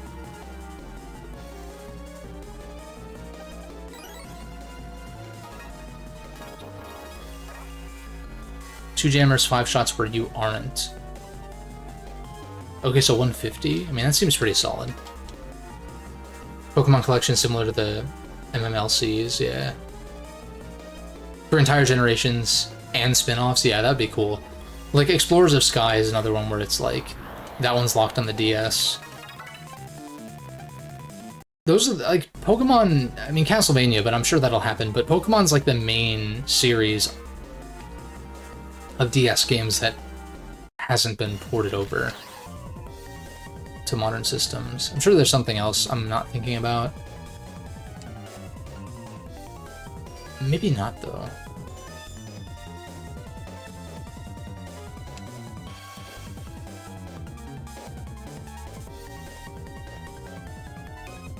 Oh, she's gonna go in the comp, right? Or she's in the comp already.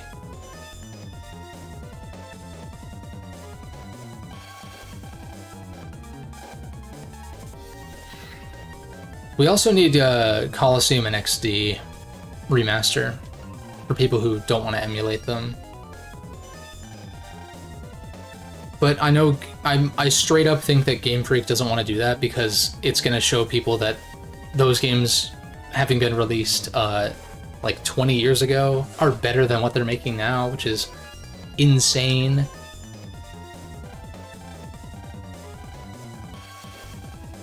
Like, I genuinely, even though Coliseum and XD don't have physical special split and stuff, and even though my most recent play of them was with ROM hacks that improved some of these things, brought it up to like Gen 6 or 7 mechanics, still easily like some of the best in the series, period. And they're not even mainline. That's the crazy thing. Gen 10, you'd like to see them to go back to 2D. Yeah, I agree. I like the sprite work better than... Like, I think 3D models could look better, but, like, they just don't currently. If they looked and were... Well, not looked so much, because the Stadium and GameCube games had pretty low poly models, but they were so expressive. And that's the main thing, is, like, the Gen 5 moving sprites, as janky as they can look at times, and as pixelated as they look, like, from the back sprite or whatever... it gave the Pokemon so much character that was totally lost in translation when they went 3D. I think that's the main thing. I also think that I also don't think that they're gonna go back to pixel art unless it's like a HD 2D or pixel remaster kind of thing. But knowing Game Freak, instead of doing that for Gen 5, they're gonna just remake Kanto again, but with prettier pixel art, and people are gonna bitch about it, but then it's gonna sell like 20 million units. almost every Nintendo series is thriving on the Switch except for Pokemon. Yeah. Yeah. It's just a sad state of affairs. I'm really like... I feel like I'm even more down on the Pokemon situation than when I released that video in February.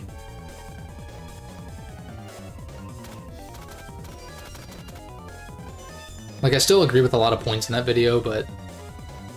Like, when I said Scarlet and Violet were good games underneath the performance shit, I don't stand by that anymore, actually. I'm like... I enjoyed them fine, but, like, come on. It has me looking at the Gen 6 games, which I used to really not care for, way more positively, which, you know things are bad when that ends up happening. Although we're at the point where people who grew up with Gen 6 are, like, calling them underrated and shit, and I'm just like, I don't know.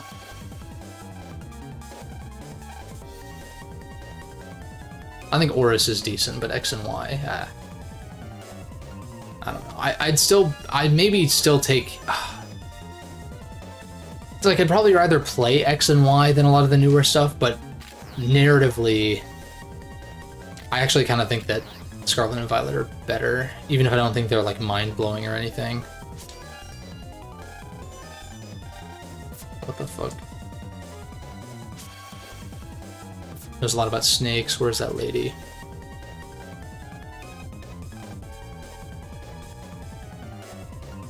Hey, thanks, man. I appreciate it, Tommy, for the kind words. It's nice to get a little bit of reassurance every now and then.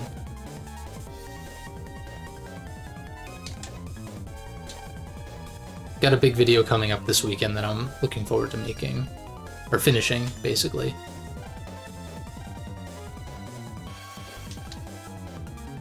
And I might do, if you guys haven't left comments, I think maybe one of y'all might have, on my ideal BN7 video, I might do the follow-up in the next couple of weeks, like your ideal BN7. So if you have ideas for a hypothetical BN7 or like a new Mega Man RPG, go ahead and leave a comment on that video, because I'm planning to like kind of go through all the comments on that video and, you know, give a brief response or whatever on that. I've got a good number of comments on there, maybe like 10 or so already, so that's enough to make a full video on, I think.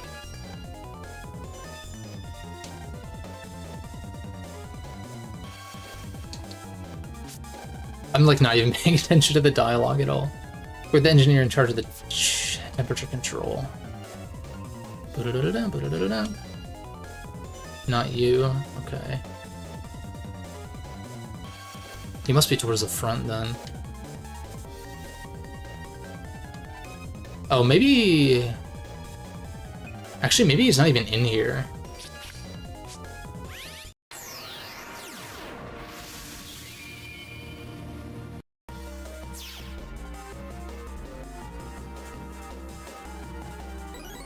Jumbo hammer.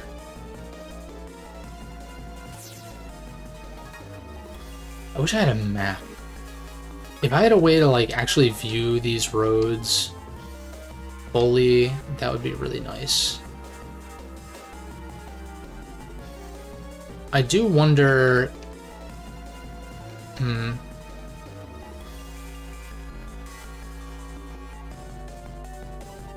I want to do more exploration out here, though, now that I know how those warps work.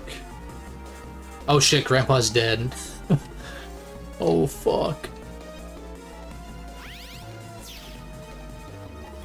Did I turn in that quest? Wait a second. No, I didn't. Well, Grandpa's dead, so, you know. R.I.P. No baseball glove for you.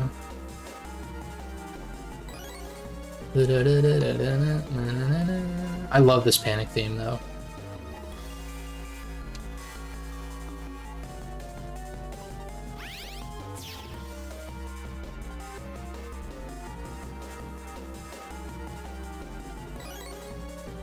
Coliseum and XD ported the Switch. Yeah, facts. Like, even just, like, atmosphere-wise, and, like, the music and everything, those games are so fantastic. It's, like, it's kind of crazy, and I think Oh, is this where I'm supposed to go right now? We're getting a little cutscene. So, I kind of said, when I was streaming Renegade Platinum, I was talking a lot about how I like competitive singles Pokemon and how it functions, like just all the mechanics and how they work and shit. But as I was replaying Renegade Platinum, which is a great hack, and Platinum is, you know, one of the best Pokemon games, but it had me thinking, like, I don't think that the singles battle system that we know and love from the main series is actually the greatest system for a single-player JRPG. Whereas I actually am starting to think, I love competitive singles again, but I'm starting to think that doubles, in the way that Colosseum and XD handled it, it felt way more like an actual JRPG that you would see on like the PS2 generation, right? Like, it wasn't... I'm trying to think back on my playthroughs that I did of those games on the channel. And, like, the problem with Renegade Platinum, as someone not so kindly commented on one of my streams, was that, like, the potion spamming, which, like, the thing is the way I play JRPGs, I always end up being underleveled. And so in the format of the way single battles work in the main series, not like Legends Arceus, which technically is main series, I guess, but that system is a little more actual JRPG-esque, and not like just a competitive system that they've kind of continued to stick with in a single-player capacity. I'm kind of rambling, but fuck, what was I saying? I seem to remember in Colosseum and XD, sure, I was using items every now and then, but those games don't give you as much money. And I don't recall, like, potion stalling a lot of the time, even if I was underleveled. And if I was, it felt a little bit more strategic, because it's like, you're not issuing commands to just one Mon. You're not just sitting there spamming potions until they run out of PP, or until, you know, the weather runs out, or whatever it is you're stalling. Or until they make a mistake, or like whatever. What the fuck is this? Instead, in the double battle sense, like, if you're using an item, you're also attacking with another Mon, or setting something up, or switching out, or baiting an attack, or like whatever. So it's just more dynamic for an actual RPG system, which is why I think party-based RPGs work so well. When you have multiple party members on the field, that is. This has got to be some reference to some other game or something. Does that make sense, though? I know that was kind of long-winded. But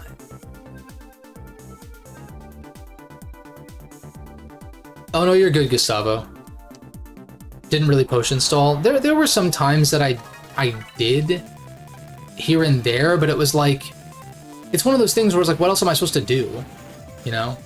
Like, there's no fucking way I would have beaten the Elite Four in Champion if at the level that I was at, because I was like 10 levels under-leveled. There's no way. It's not possible. In a hack like that, assuming you're Nuzlocking, you need to be on par. And that's why Nuzlocke streamers and stuff like that use rare candies, which is fine. I have no problem with that. But because it was a casual playthrough, I didn't want to level up, because if you're on par in a casual playthrough, even of a hard ROM hack, you're going to win pretty easily. And so being underleveled is like kind of the solution to me, or one of the solutions. Especially because, like, I didn't really avoid any trainer battles either. I fought everyone I came across and was still underleveled.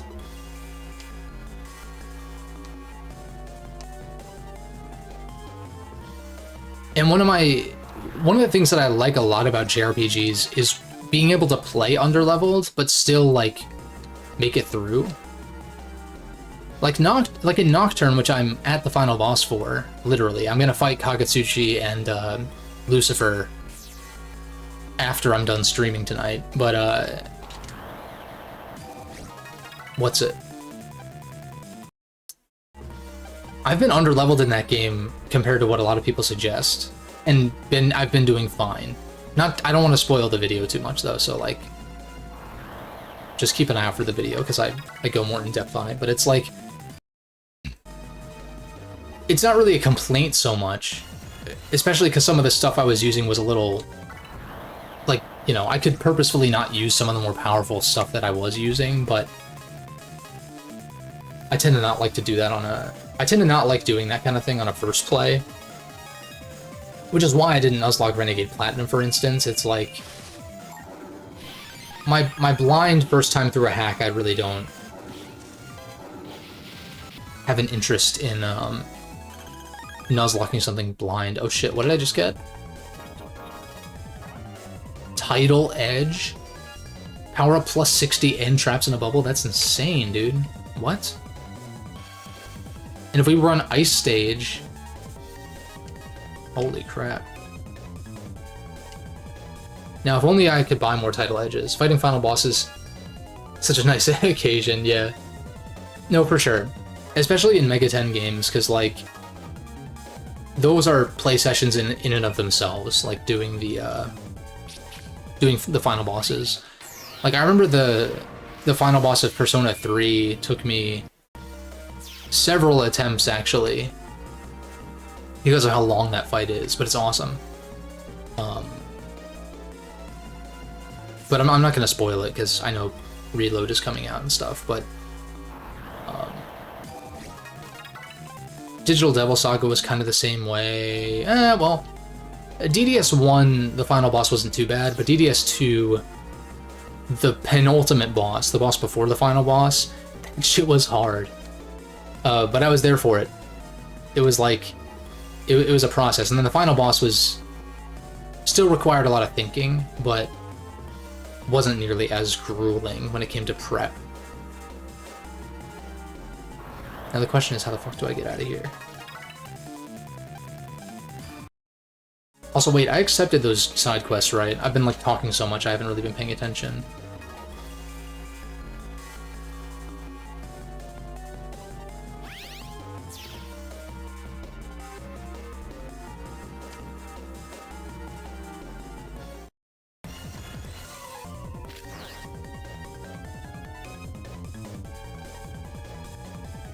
Should have turned down that side quest before.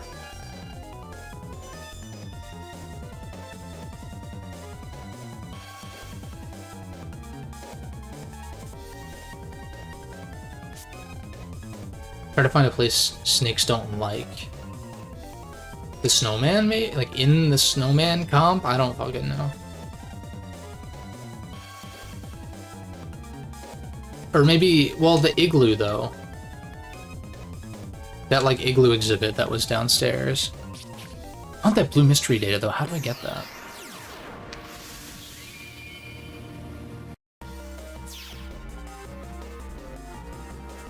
Let me see where it's connected. I know I'm, like, running around in circles. But traversal is, like... not exactly a highlight in these games. No.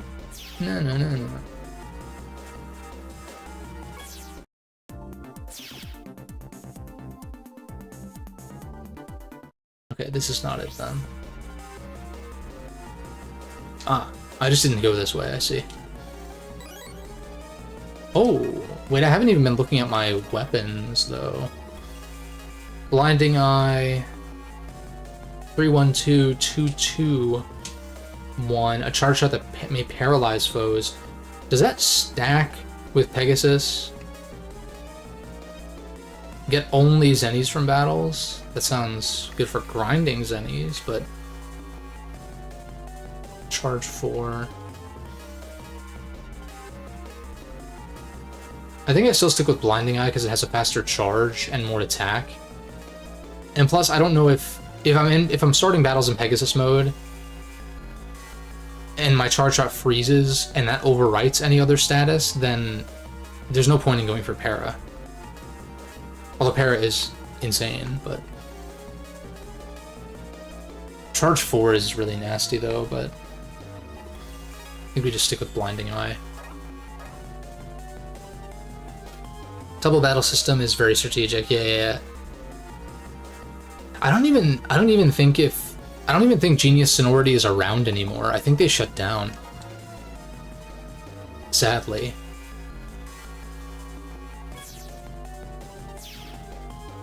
Okay, this is definitely not where I need to be.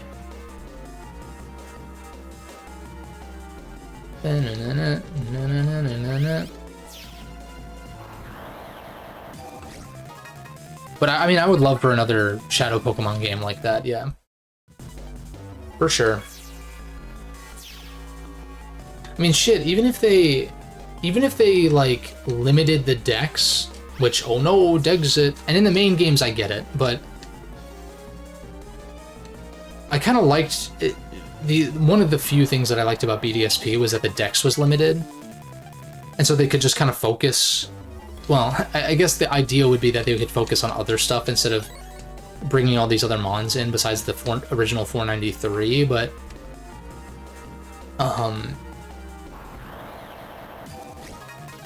that didn't end up actually happening, so but like, I don't know. There's a lot that needs to be fixed about modern Pokemon, but the main thing is, like, I just wish the games looked better. And ran better, obviously. But, like, looked better is the thing, because, like, even if you up-res Scarlet and Violet, it's not going to look very good. You know, that's the thing. It's like a lot of Switch games run at low res, but if you up-res them, they look good, you know? I mean, they look solid on the Switch hardware as well, but it's like, you blow up a game running at 720p onto like a 4K screen, it's not gonna look that great. In handheld, sure. And if you're playing on emulator, then yeah, obviously.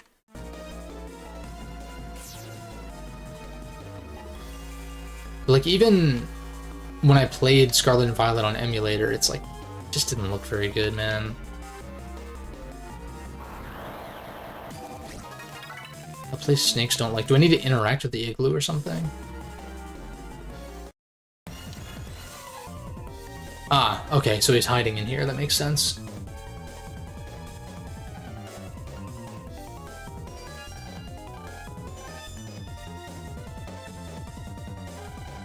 But yeah, like, I think if you guys have played Legends Arceus, you'd know that there were a number of battles where the enemies would send out 3 Pokemon at once, like a triple battle kind of thing. And I'm like, what if that was just the battle system? What if it was 3-on-3 with the agile style, power style kind of dynamic? Like, that is a JRPG battle system with like a lot of depth for a single player experience. And I'll reiterate, the single battle structure is deep when you play against other people in competitive. But in the games, like, it's just not that. I enjoy it, it's fun. I had fun with Renegade Platinum, but like, it's not the most dynamic single-player JRPG battle system. Because the AI is just never gonna play like an actual human being, where you see a lot of the design philosophies of single battles shine, I think. But on the other side of the coin, or like on the other hand, or whatever other cliche idiom you want to use,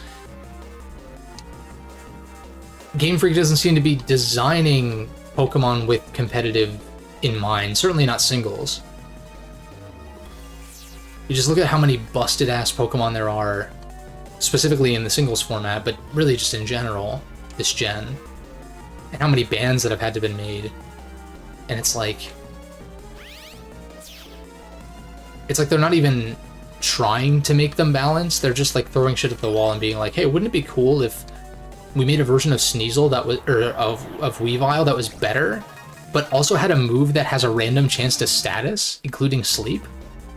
Wouldn't that be cool? Hey, wouldn't it be cool if we made a extremely defensive Pokemon that has a move that deals residual damage even if you switch out? And like, hey, wouldn't it be cool if we made an evolution of Primeape that has a move that increases by 50 base power every time it gets hit, even if it gets revived with our new revival move that we introduced? It's like, well, like, what the fuck are they doing, man?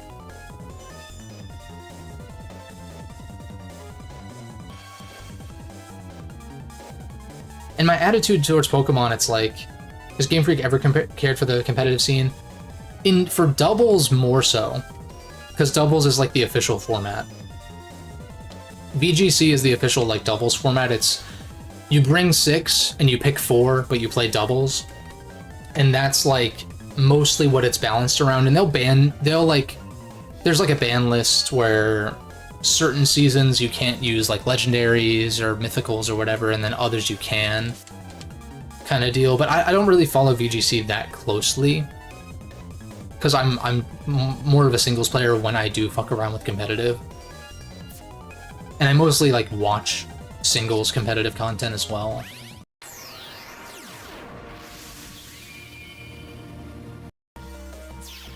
But like,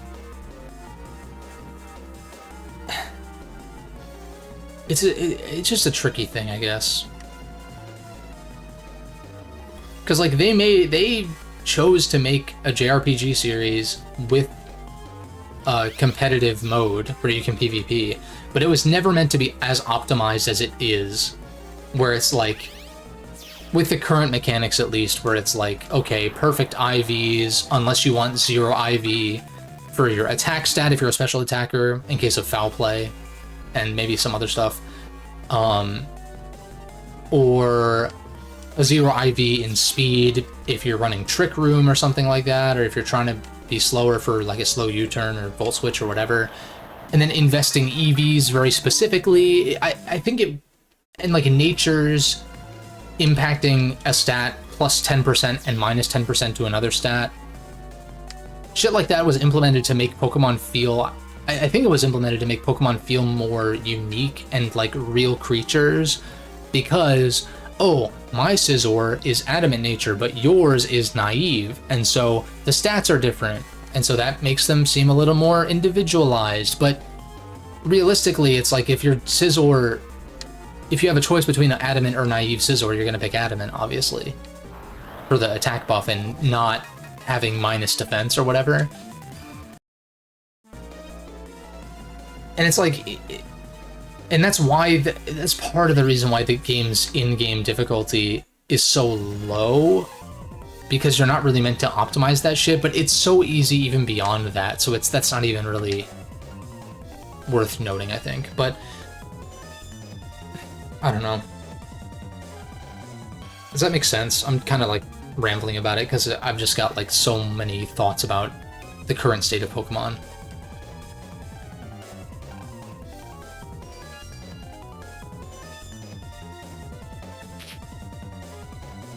Thermo Man.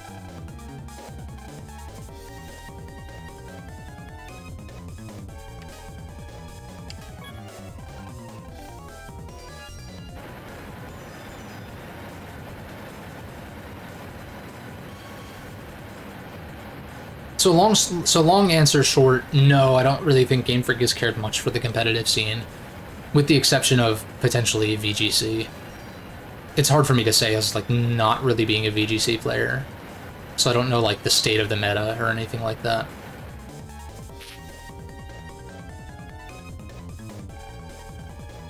But at the same, like, that's why in my Pokemon's Wasted Potential video I talk about the fact that trying to combine a single-player JRPG with a competitive format just like doesn't really work. Unless you're like making bans and exceptions and stuff like that.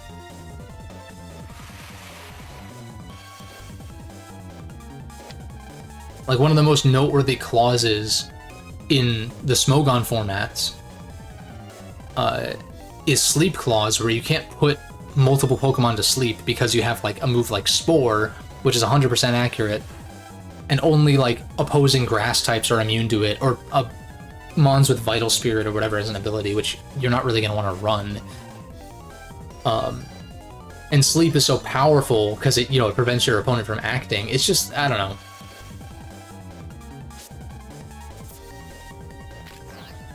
I mean, I do know, but it's just annoying.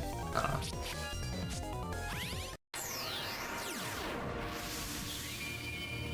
And that's why I do think that Game Freak, if they double down on the Arceus formula, like the battle system in particular, and if maybe you had like a 3-on-3 kind of thing instead of a 1v1. I think the 1v1s in Arceus was cool though, with like the different styles and shit you can use. And it had like kind of the Final Fantasy X turn order as well, instead of just being a binary I go first, you go first, depending on speed.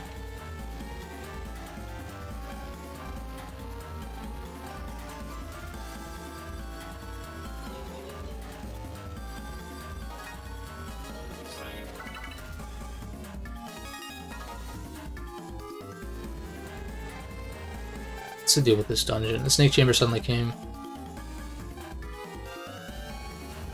I'm saying Charmer. Why did I say Chamber?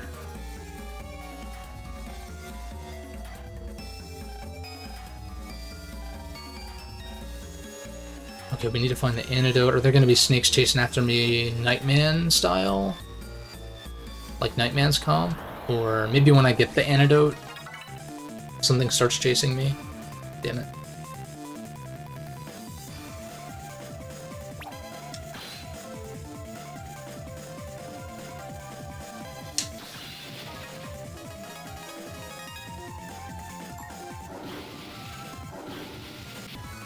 Yeah, starting in Pegasus form is kind of busted. Do I turn on Legend difficulty now? Maybe. That's worth running. Over what, though? This, I guess? I don't know, we'll just stick to regular. If I replay this game, I'll do Legend.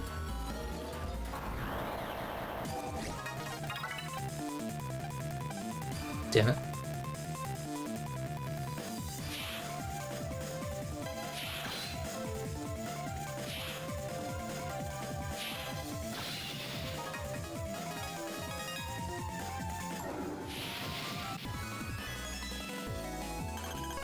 These HP totals are bothering me. Like, I wish I was just at 700 flat. Oh, it's gonna be like Dive Man's, isn't it?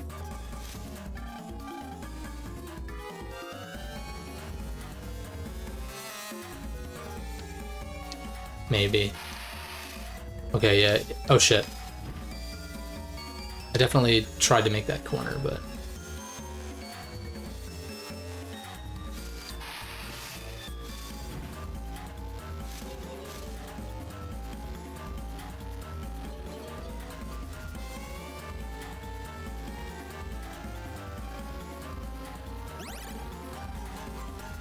I'm poisoned, though. Oh, that's it? He's just like, oh, here, have some of this antidote. That's fine.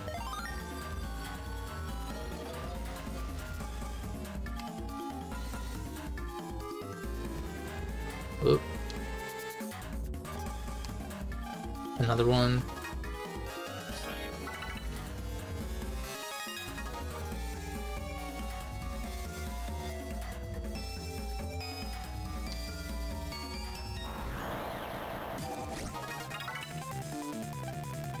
Damn it. You're just not even bother running. Oh, we block it because of the barrier. Oh, shit. Well, not anymore.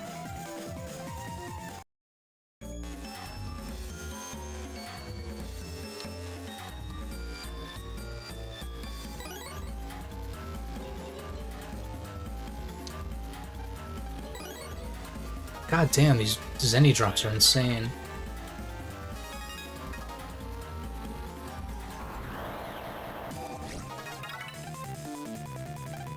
Nice.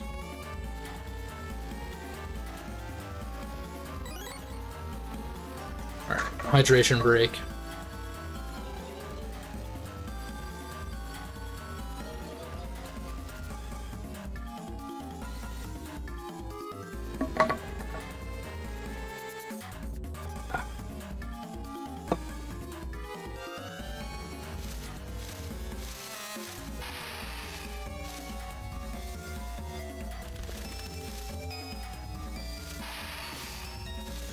I'm just gonna take the hit, because, like,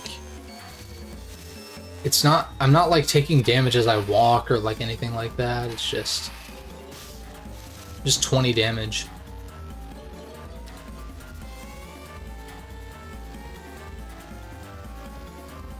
Yeah, so, I mean, dungeons have been kinda lame so far in this game. Like, they were nerfed in some sense. I'm sure that you probably took more damage in the original, which would just be annoying, but you'd feel more incentivized to avoid. Like, I think about Dive Man's comp, which can sometimes come down to luck when you're trying to avoid the sharks. Like, they might juke you or, like, turn in a way that you didn't expect. But at least it's like, it requires you to go back if you get caught. There's, like, some punishment for it. Whereas this is just like 20 damage, and I'm like, okay. 20 damage off my 700 health total? No biggie. Plasgun 2. Ooh. Wait, why am I running? That's weird. Maybe I want to cut this for something better, and we just tag this one. For synergy's sake. What's a star card I can get rid of? Probably Plasma Gun 3 is my worst one. Actually, the Recovery 150 is probably the worst one. I don't even know if I need recovery chips. I mean, I've got First Barrier, I've got a shit ton of health. I don't really have much of an issue running from encounters. Let's run this.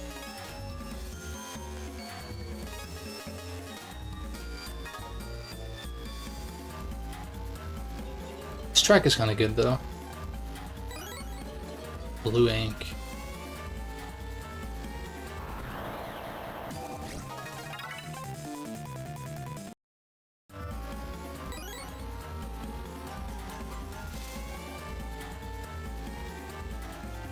Alright, so we've got an easy way to juke this guy here.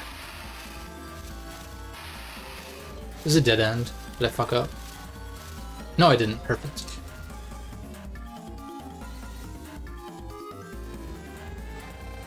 The snake is still in frame.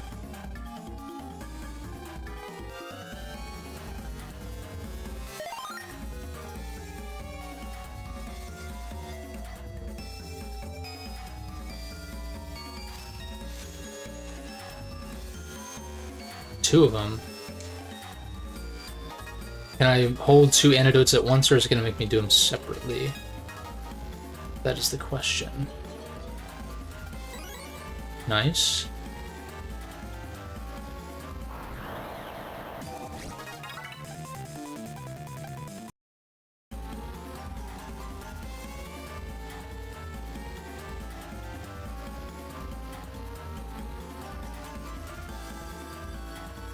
Alright, so there's one. I mean, I guess it's...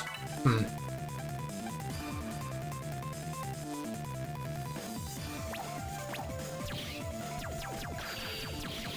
mean, I can just sit in the middle and not really have to do anything.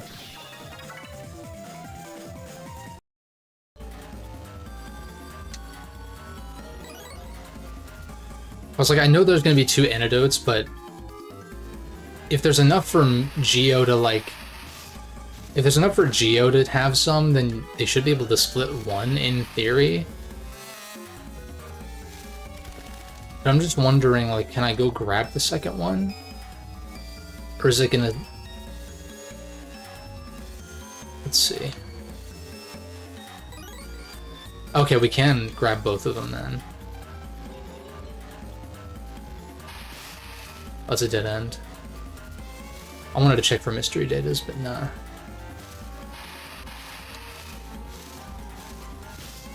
What? What? Cue the JonTron. What? I'm not gonna actually scream, because, you know.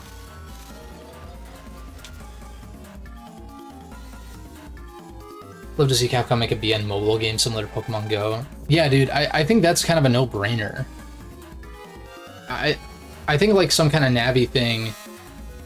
Like if you've ever played 4.5, BN 4.5, what's it called, real operation or something like that. Or am I thinking something else? I don't know. 4.5. I feel like a mobile game that plays kind of like that, where you have like daily tasks to do and like whatever, and you could make the exploration kind of like Pokemon Go, where you're walking around and shit, as opposed to being in the game, but having kind of some kind of auto battler in there similar to how 4.5 plays, like, makes a lot of sense. Battle Chip Challenge could also be a basis for that, but that game's too passive for my tastes. I played about like maybe 15 minutes or something, maybe not even, of Battle Chip Challenge, and I was just like, I don't really care for this at all. 4.5 is kind of cool though. I think there's a patch for 4.5 that allows for direct control.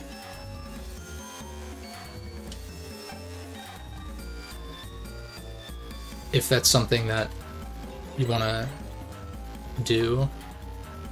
Because I'm not about shaming people for wanting to play a game a certain way with, you know, certain patches and adjustments and stuff like that. I really just don't care. As long as you're upfront about it, if you're like making a critique or something and being like, hey, I played with this patch, so this did influence things, but like you're taking that perspective into consideration with the patch involved, right?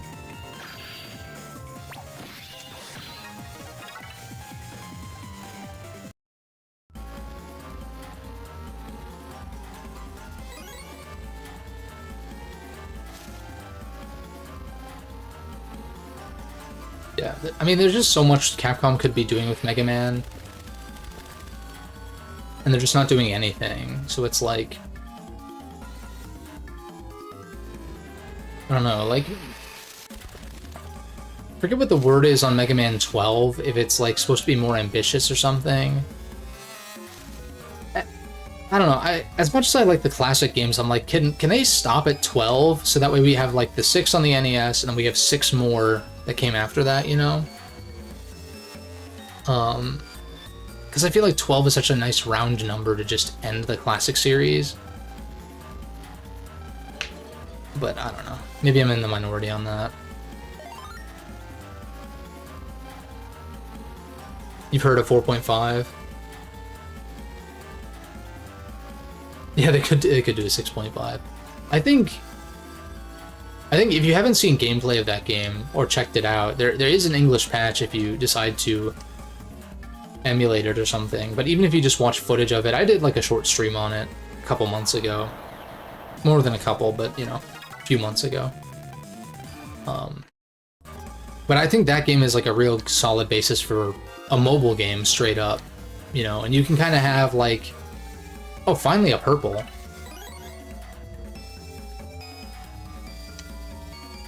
You kind of have like almost Tamagotchi-esque, you know, caring for your Navi and customizing them and shit. I mean, Tamagotchi didn't really have customization, but, you know, kind of like the virtual pet thing, but with some kind of customization to it would be cool. Although they'd probably implement like some kind of gacha mechanic for like your Navis and equipment and shit, which like it's fine because it's a mobile game. Like you kind of expect that kind of shit. The only thing is like, and 4.5 actually kind of plays like a mobile game that you just would play on a GBA, you know, back before smartphones were as big as they are. Well, even as big as they were a few years after 4.5 came out, when they first released, but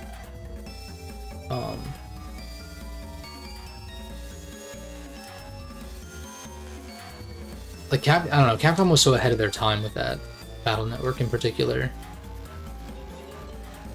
I want to get this blue mystery data first before the snakes show up. Damn it.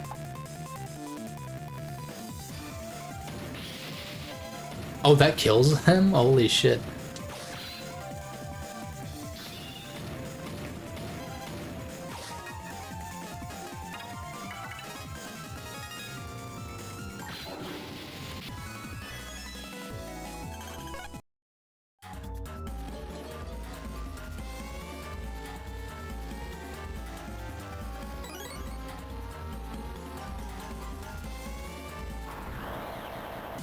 You have access to every Navi in the Battle Network series. Yeah, that would be cool.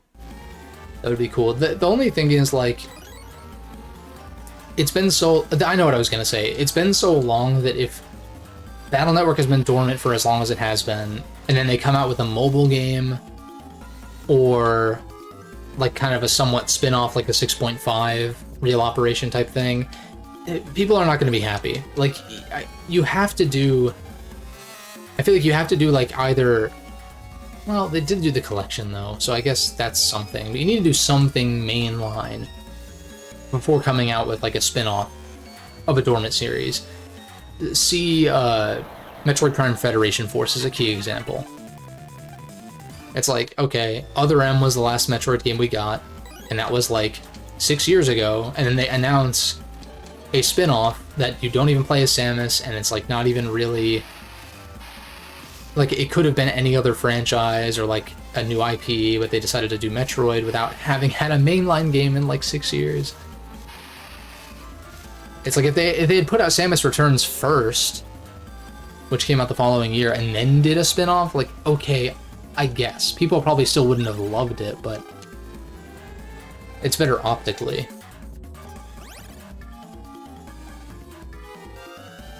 And even Federation Force, from what I've seen, I'm just not, like, even as a big Metroid fan, I just don't really care. Like, I just don't really care for the spin-offs. And funny enough, Other M is considered a spin-off now, which is amazing. Not the game, but it's amazing that that it is considered a spin-off officially. Because that means if I do a mainline Metroid tier list, I don't have to consider Other M, even though I did play it, but it's been, like, over a decade. I don't really want to replay it either. Some people say that Other M's localization was bad, and that if you play it with Japanese, like, relocalization or whatever, like Japanese voices relocalized, that it's better, but, like, I believe them that it's better than what we got, but I can't imagine it's that good anyway.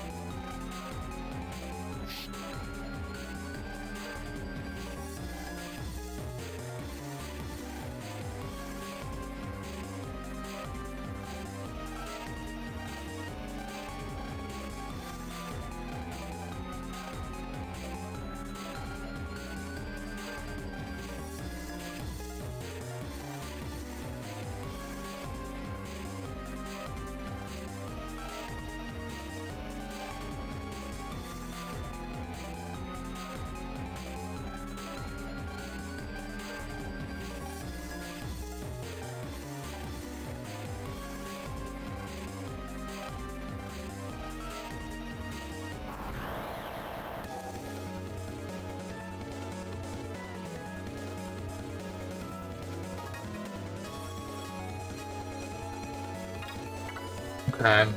I mean, I for sure roulette this.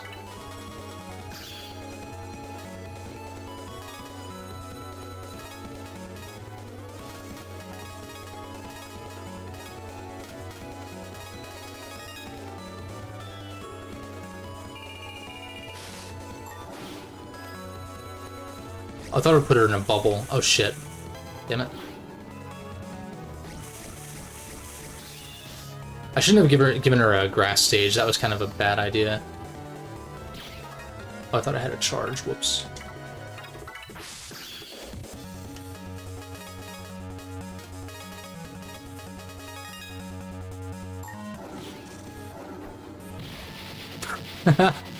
Just absolutely fucking bodied.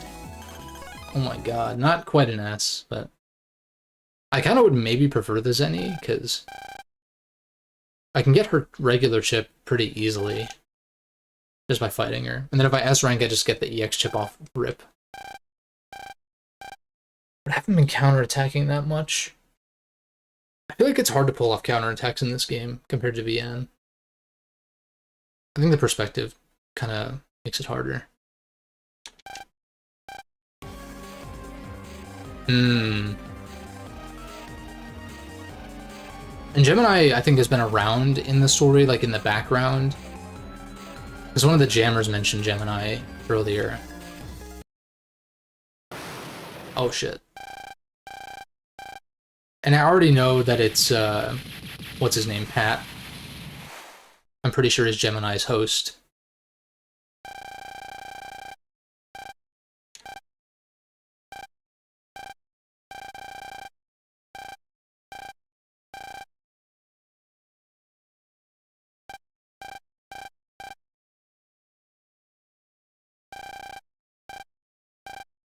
I think when I do my Battle Network and Star Force like combined tier list, I'm gonna do like an honorable mention system. I was just thinking of that, like best dungeons goes to blank, or like best story goes to blank kind of thing. Could be fun. I guess I'm gonna talk about all the games to some degree also, but like with most of my tier lists, I'll take down the old one, especially if it didn't perform that well to begin with. Like with Kirby and Mario, I've done that.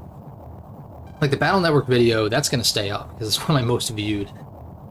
And like the video that was really kind of the big breakout hit for my channel. But so I think like I might, when I talk about the Battle Network games again, I might not repeat like every little detail from the initial tier list and kind of focus on some other stuff. This is cute.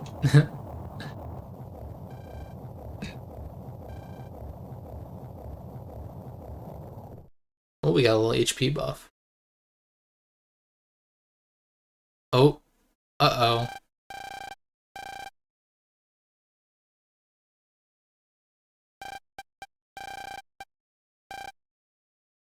Really? I mean, his hair looks the same. He sounds the same. He's been around when Mega Man saved you like 3 times. Or whatever. Yeah, I guess 3 times, right? Well, I guess Harp Note, I don't know if she attacked Luna. I don't fucking know. I was just thinking Tauros, fucking Pokemon. Taurus, Cygnus, and now this. I guess Libra, they were kind of in trouble. Not really, though, actually. The Libra arc was like kind of weak. I think that the teacher character, his plight is like cool, but I don't really feel it didn't feel like as much of a threat. It was more like saving him from himself kind of thing.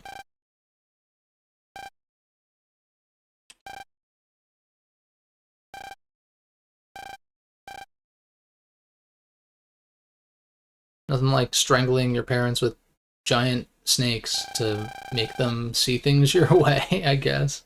Like, it's weird because the FMEans are lying to their hosts about them getting what they want, and then in this case, she did get what she wanted. Right? Like, I'm trying to think back, like, Taurus, he just wanted to seem strong, and it's just like, oh, the power's inside yourself, or like, whatever it was, or like, oh, we respect you anyway. Cygnus also kind of like learned his lesson. Sonya learned her lesson, but got to keep her wave change, whatever they call it. And then like Libra realized the error of his ways. And I guess they did the petition thing to like fix that problem too, but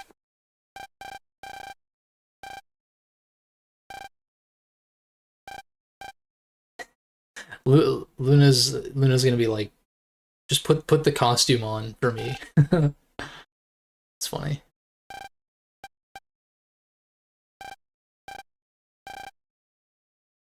Luna being a tsundere straight up.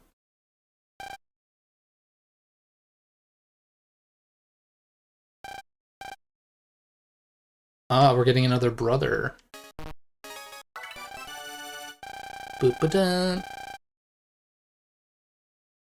Wait, I guess playing Pegasus version is pretty broken because because Sonya's Pegasus affiliated, so it's like low choose. We haven't really seen much dangerous terrain aside from like, I guess like gravity panels have shown up a couple of times.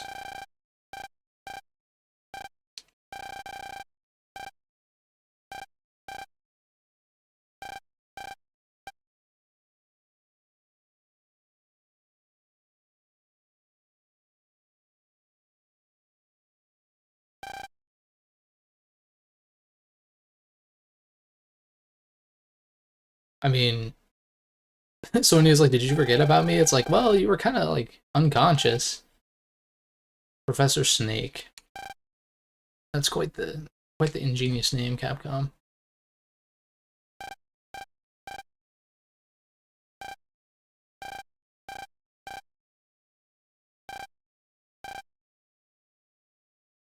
Ba-da-ba-ba-da-bum.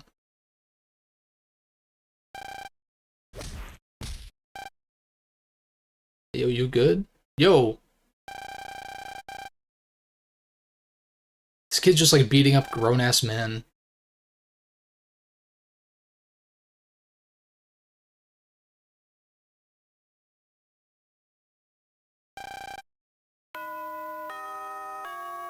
See, that's one of those scenes where I'm like, why did that need to be shown? That's a Persona 5 moment. It's like, why are you cutting away and showing us stuff that kind of spoils events that could hit harder if you didn't spoil it to begin with?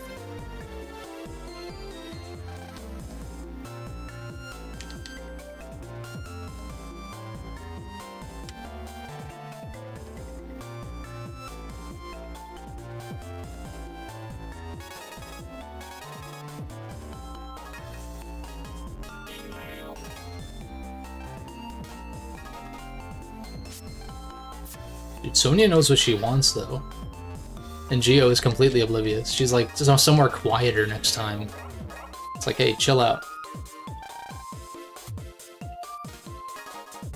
I know what she means, but it's like... Gio's getting it, though. When they're old enough, of course.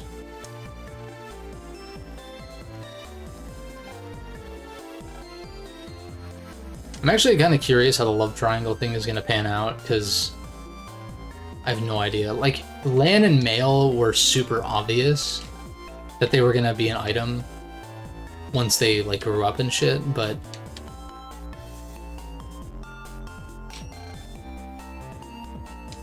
Do I want to do these side quests? I'm like, it's just like, on the off chance it's good shit, it's like... I kind of want to do them, but I'm also, on the other hand... kind of annoyed by the amount of side quests.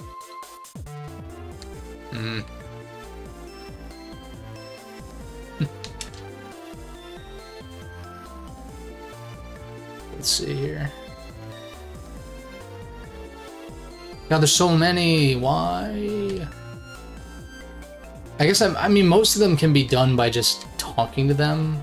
So what? Oh, I can't even do this now. Okay.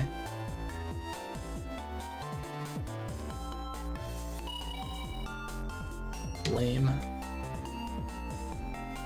I'm still holding the B button, by the way. Like, I've not, like... It feels so unnatural to not be holding a face button when running around. No, I guess, like, I've been playing Nocturne, and that doesn't have a run button either, but... It's not a spiritual successor to a game that historically has a run button, like Battle Network to Star Force.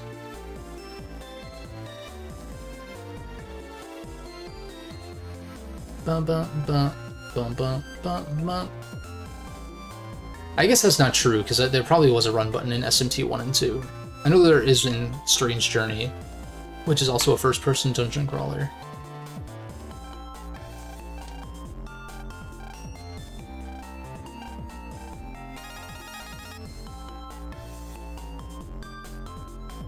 Yeah, don't spoil anything. I'll just experience it as it happens.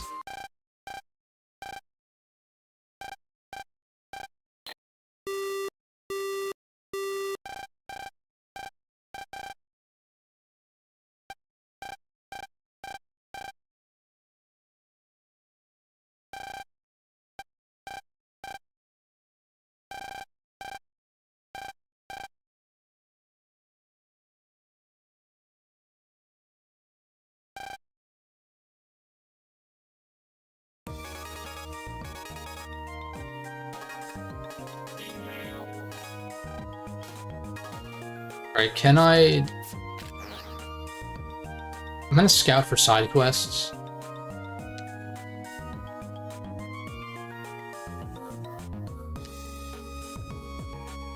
Real quick.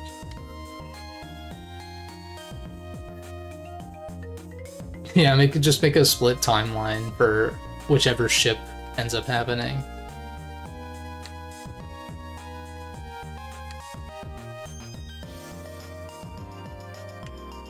But then you just get arguments about like which timeline is better, or which timeline is more canon, or whatever.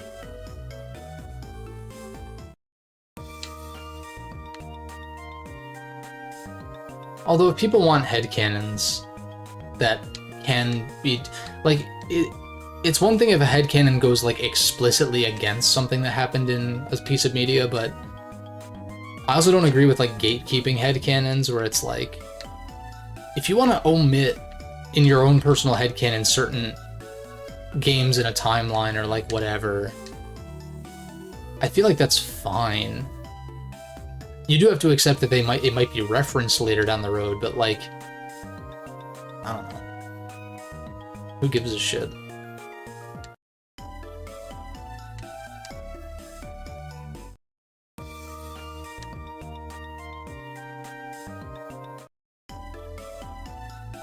I hate the gatekeeping shit of like, I don't know. It's just like, you get those conversations or like comments or posts or whatever you see like just around on the internet about like, oh, if you haven't played and liked every single element about this series, then you're not a true fan kind of shit. And I'm just like, dude, that shit is so fucking stupid.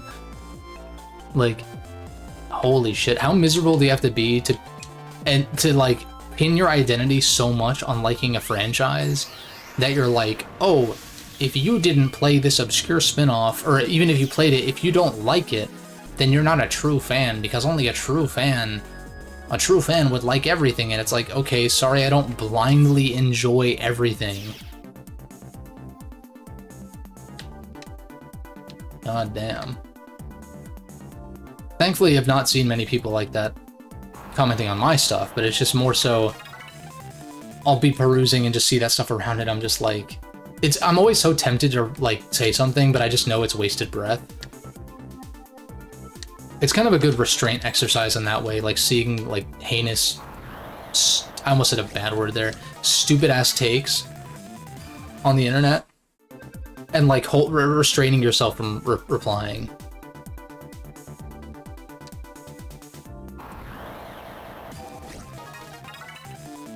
I think it's healthy.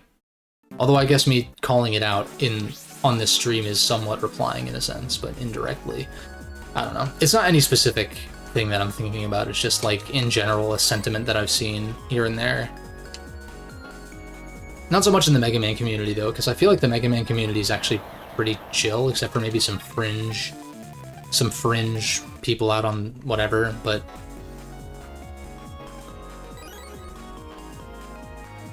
I actually think engaging with the Mega Man community has been like one of the more positive things, but I think it's partially because we're all in the same boat with like every series being dormant. And some of us want an X9 more than they want a BN7 or a Star Force 4 or like whatever it might be.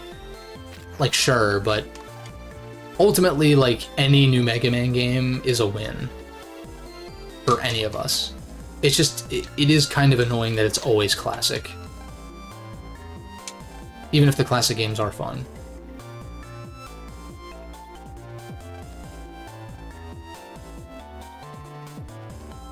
But like, I don't know, I guess to like more specifically, the thing that I've seen like here and there is like, when it comes to the Persona 3 remake, and it's like, if you don't, if you either don't want the answer included, which it's not, or if you don't like the answer or like whatever from the FES version of P3, people are like, I've seen people be like, oh, well then you don't like Persona 3 because you don't like the answer. And it's like, shut the fuck up, dude. Like, what? It's so heinous. That it, like, what? Like, can you not like or love like just the main story without the epilogue? Is that not allowed? Like, it's so ridiculous, man. It's all just... I think it's people who are just, like, upset that it's not included and want some way to, like, justify their boycott or whatever. It's so annoying.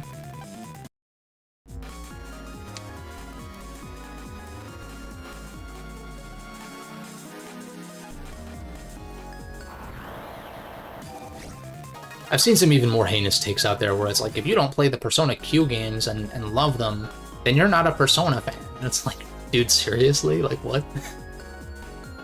You're gonna ride or die for the Q games? Really? Like, really, dude? I've not played them, but, like, I don't really have an interest. I, like, really could not give two shits about those games. Like, honestly, Persona spin-offs are, like, kind of... Aside from Strikers, which I guess is technically a spin-off, that game is legitimately great. Assuming you, like, know what you're getting into. It's not a Devil May Cry, it is a more simple action game, but it's really good. But, like, all the other spin-offs, from my experience with, like, Arena Ultimax, at least narratively, gameplay-wise, can't speak on it, not a fighting game guy, but, like, Persona Q and the dancing games, like, I just don't really fucking care.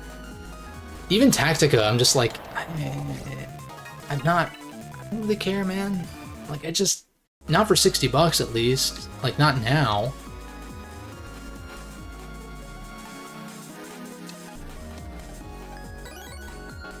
Finally, chat. I feel like it's about time we have a burn equivalent for status for special attack.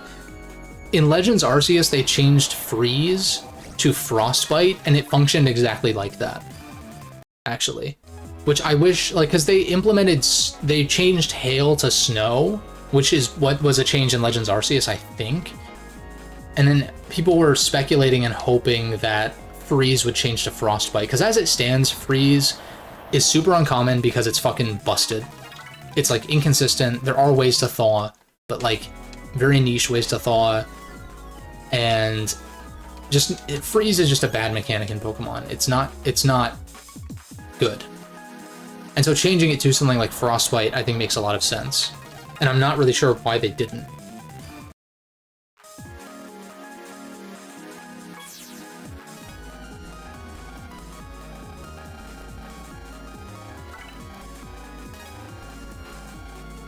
Yo, you started Star Force 2, they're onto something regarding constant traversal.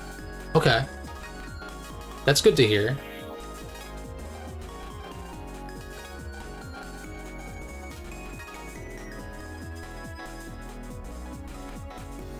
Yeah, this game has been good so far, but I am, like...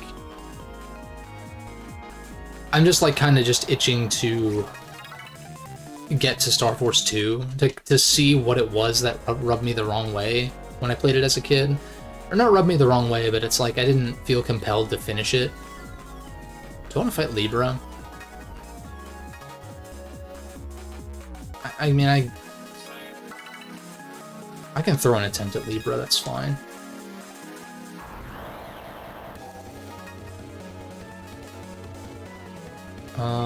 So definitely roulette. And definitely roulette. Oh wow, that's actually insane. But I guess...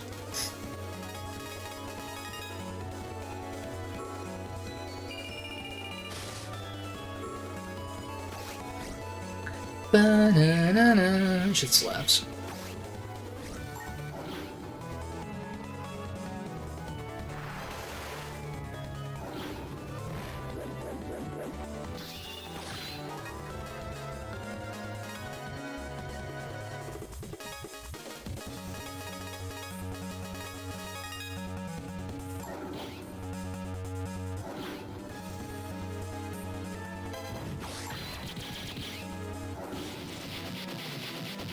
Clean as hell. If that's not an S rank, I don't know what is. Hell yeah. Oh, we got a new best combo. 640.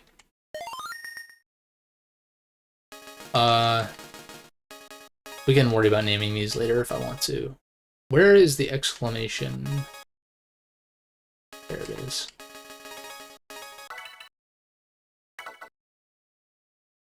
Wait, that's insane. Grass stage, that's actually good.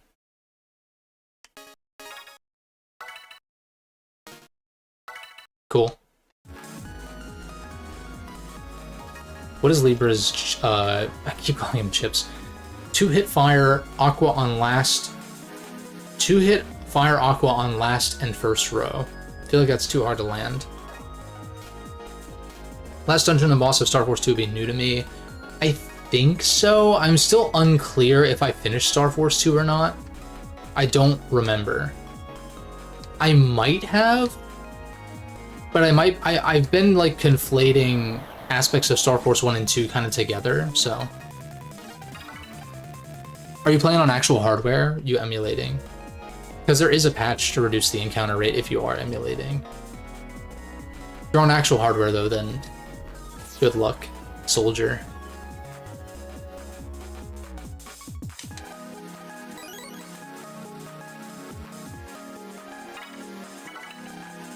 Subcards. Oh, you have more than just subcards, boy. Strike Edge. I need to remember that you have this. Where do you buy title edges from? Are they available right now? Because I want to load up on title edges if I can. I don't know if Times Square has a net dealer or not. I didn't see one. But I was also running around in circles for like 5 years.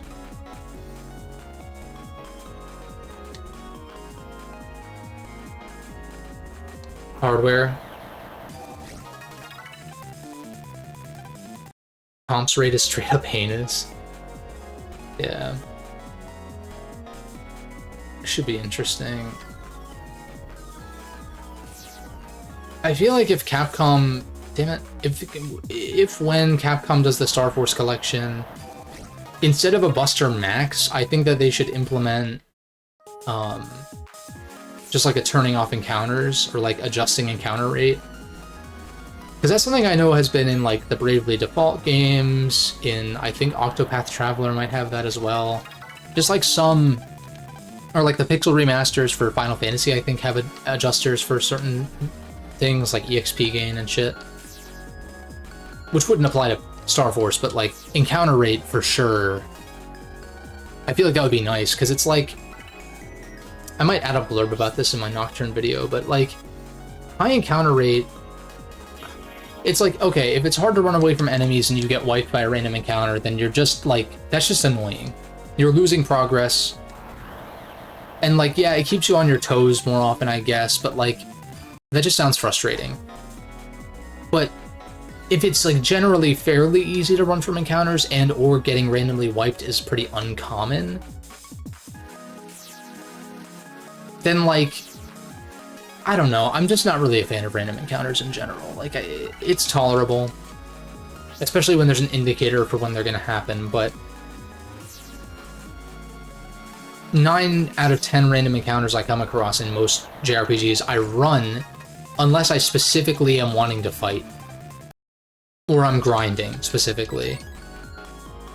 And part of it is just like encounter rates generally being high in RPGs, but also the thing I was mentioning earlier about like kind of wanting to be underleveled because JRPGs just aren't really that difficult if you're on par. In most cases.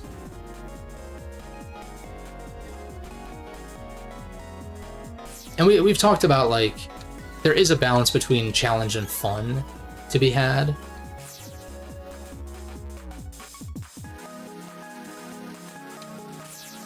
But I don't know. People who are pro random encounter, like I get tolerating it and just being like fine with it, that's fine. But if someone is like, no, I actually prefer random encounters over enemies in the overworld, I can't help but ask why. It's like, oh, because it keeps me on pace for the boss, and it's like, if you're on pace for the boss, it's gonna be dog shit easy 9 times out of 10. Like, maybe it's because I grew up on Pokemon. That probably has something to do with it, actually. Where in Pokemon, in order to stay on par or like at a decent level curve, you just don't grind at all. You just fight you just fight trainers. And if you fight every trainer, you'll be fine for the major fights. Level-wise, at least. And because the AI is so dogshit stupid, you don't really even need a good team for it either, but...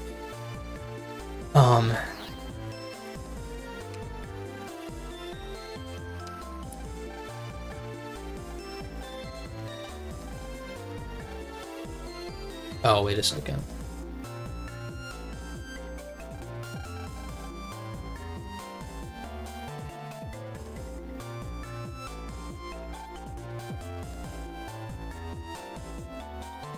What was I saying?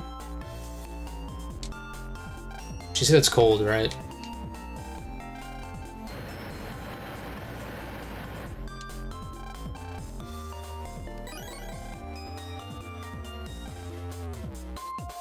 Oh yeah, like, oh, random encounters help me stay on par, or like prepared for boss fights, and it's like... But then in like the really grindy games, even if you do, I don't know, the idea is like, that side of the argument is like, okay, if you fight every random encounter you come across, you don't have to grind. But it's like, I would rather avoid encounters if I don't feel like it. And then if being underleveled is a problem, I don't really mind grinding in that case. If it was on me for avoiding encounters, and I'm underleveled, or like need to grind out like AP for like, you know, whatever external experience gauge to like learn skills or like whatever it might be. Or grind for money to buy healing items or some shit, whatever it is. Still grinding. From the roof.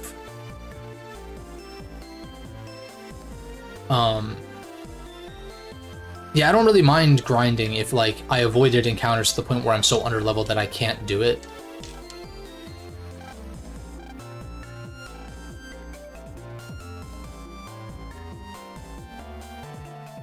But as I was saying before too, like, I take a lot of satisfaction in being underleveled compared to what people suggest, at least, and pulling it off. And I've become pretty good at identifying when it's possible at my current level, or if I'm like, okay, I'm just way outclassed, I need to be at a higher level or have better skills or a better squad or whatever it might be. Pretty good at identifying that.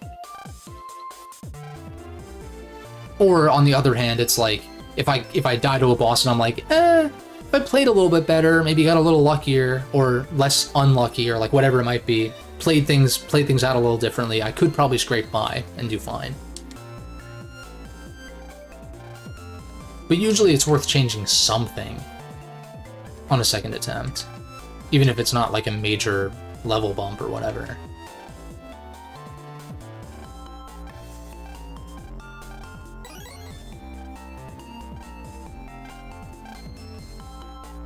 Alright, what do these guys want?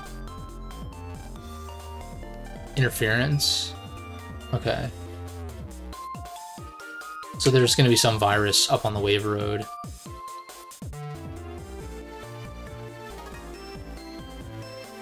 Yeah, when you play Pokemon 10 levels under and pull it through, you thought, wow, I didn't think that was an option. Yeah, like, and that's why, like, if I was playing by Nuzlocke rules, it would have been impossible at that level. There's no way. Like, especially because the Elite Four and Champion are like back to back to back.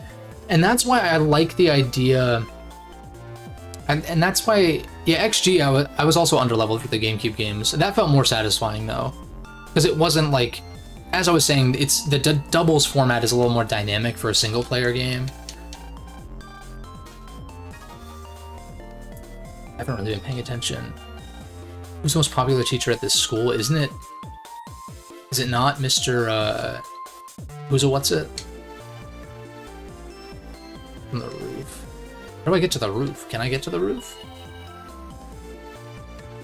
Oh, maybe, I guess if I use the wave roads outside.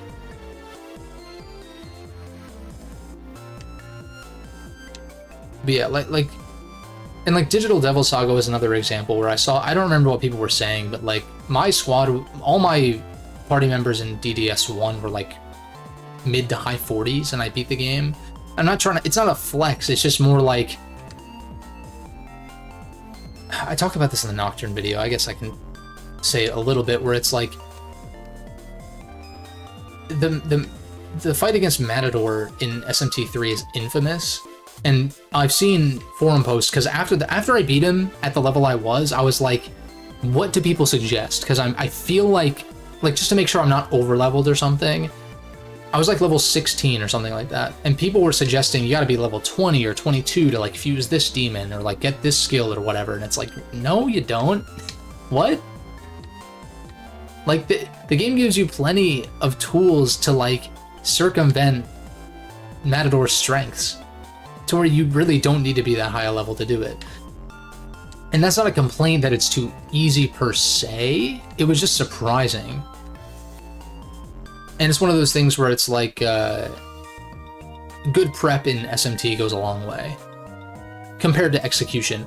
There are fights, like particularly super bosses in SMT games, even if you prep perfectly, you can get fucked over by just like insta-kill shit, or like if you're not keeping track of your buffs and shit like that, you'll get fucked. Like if you fight the optional, what is it against? Is it Lucifer in DDS2? Is like fucking insane. Or like the Demi-Fiend fight in DDS1 as well.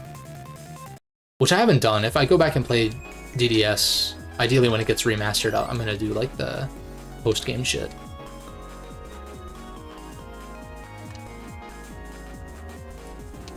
But like, yeah, Nocturne is kind of shaped up to be the same way, where it's like, oh, when you're entering the final dungeon, you should be at least like level 75, and I'm like not even level 70 currently, and I'm at the final boss. It's like...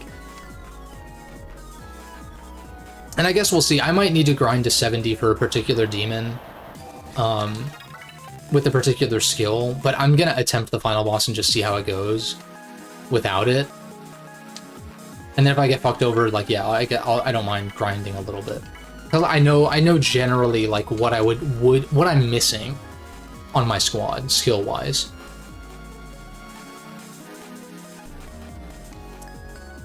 Oh, that's right, there was something on the roof of the school he was saying.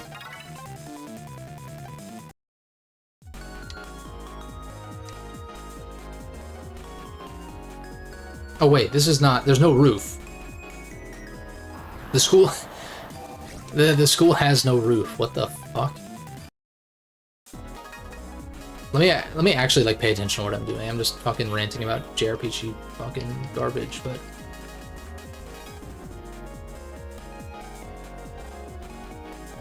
I hear some kind of lullaby music in my head. Eyes are getting very heavy.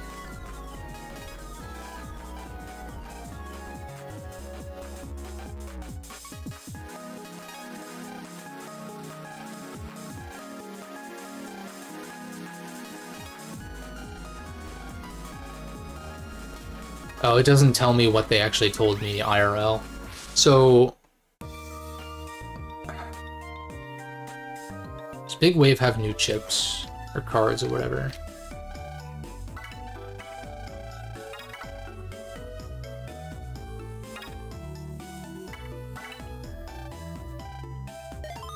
Oh, we got a little update.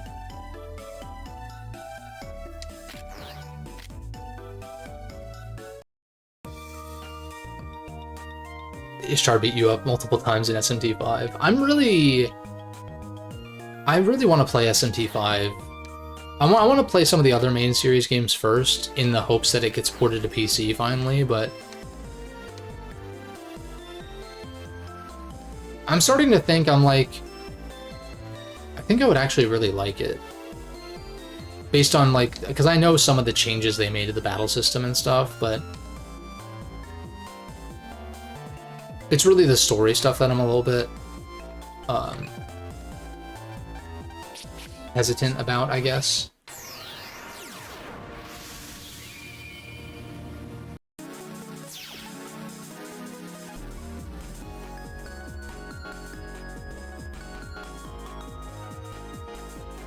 So...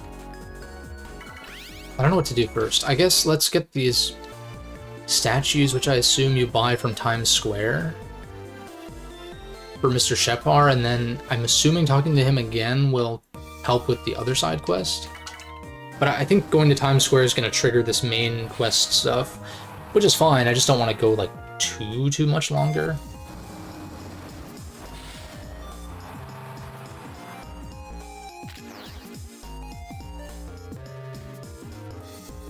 More side quests.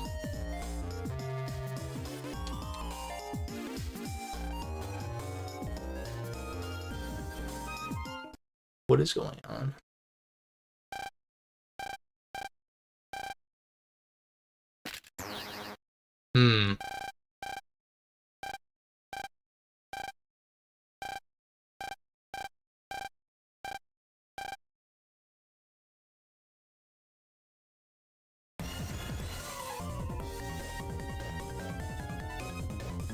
The series mainline SMT from Strange Journey on has been Nintendo exclusive, weirdly.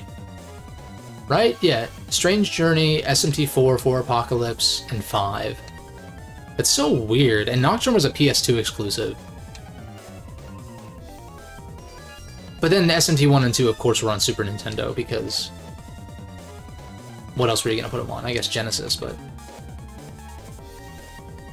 Where do I buy these Moa Moa statues? Oh, I can't.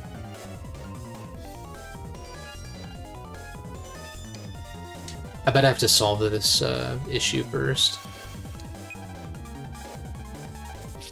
Yeah, and like, I could play SMT5 on Switch. Like, I do have a Switch. It's just like... it's been rumored to be coming to PC for so long, I don't want to be in the middle of a playthrough and then it gets ported and then I'm like, well... this sucks, you know, like... especially if they, like, add content. Like, good content at least, you know. Bum, bum, bum, bum, bum, bum. Ba-na-na-na. So what do I need to do? Do I need to just like go over here?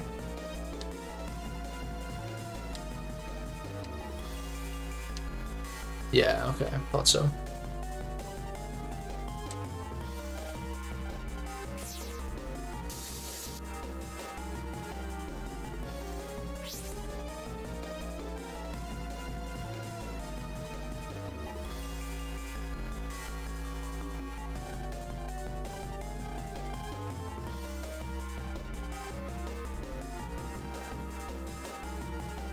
Uh-oh.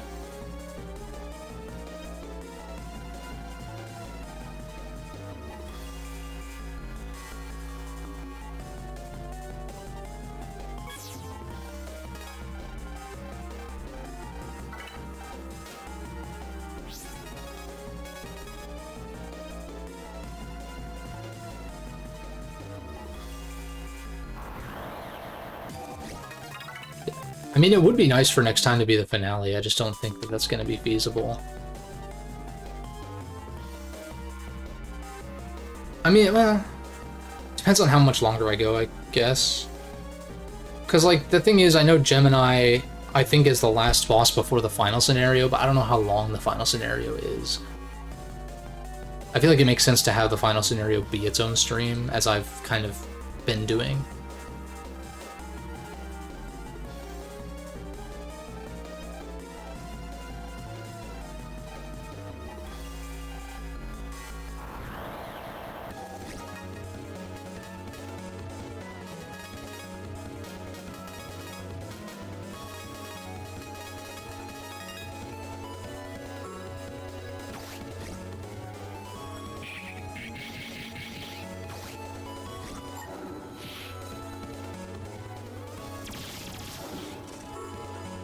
Oh, why did I do that? I just pressed A without even thinking.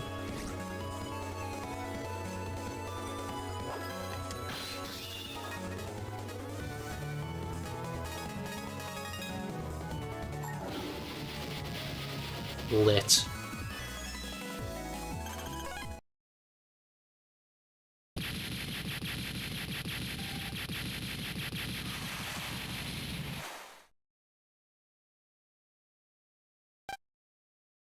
Yeah. The mainline SMT games need to be on more platforms.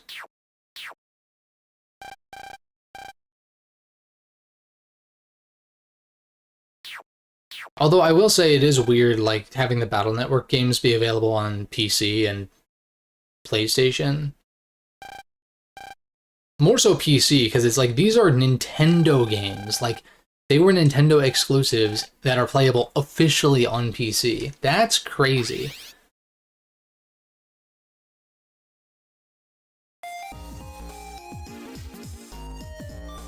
Weird moment after Gemini. Okay, so we'll plan to... I want to maybe try to wrap up some of these side quests real quick.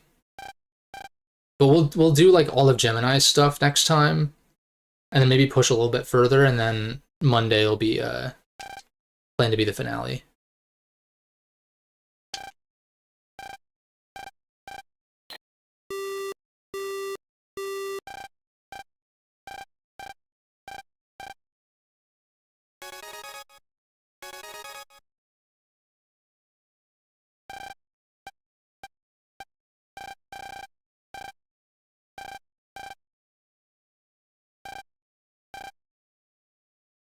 Oh? So we fight Dragon now? I don't remember this at all. I thought you only fought the satellite admin that, is your version.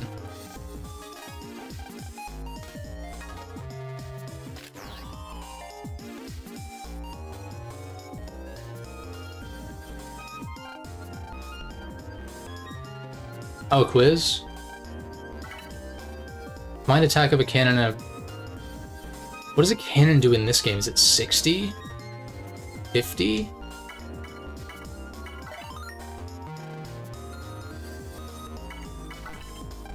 Oh. I can just trial and error this shit, I guess. Whatever. I don't know.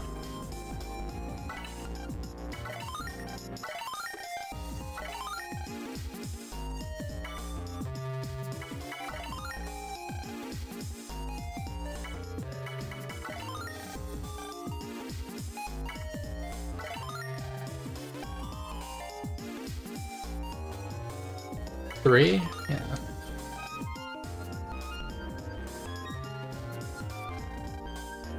How many what?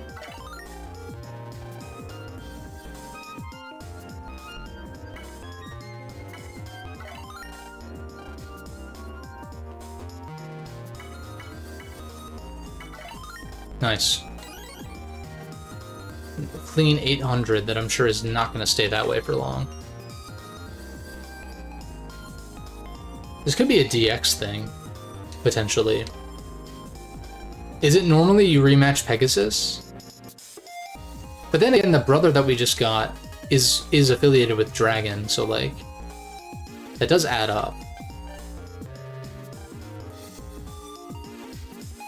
Dude, there's too many side quests, I'm getting annoyed. Oh my... I didn't even do this one.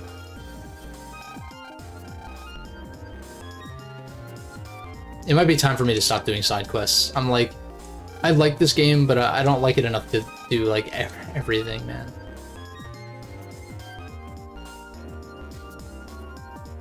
You don't fight any of the satellites until post-game? Huh.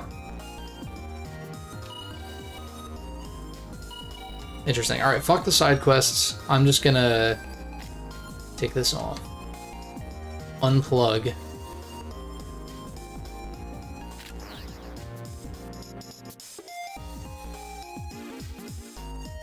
Also, I can't tell if the dragon thing is just an optional thing. I assume so. Hmm.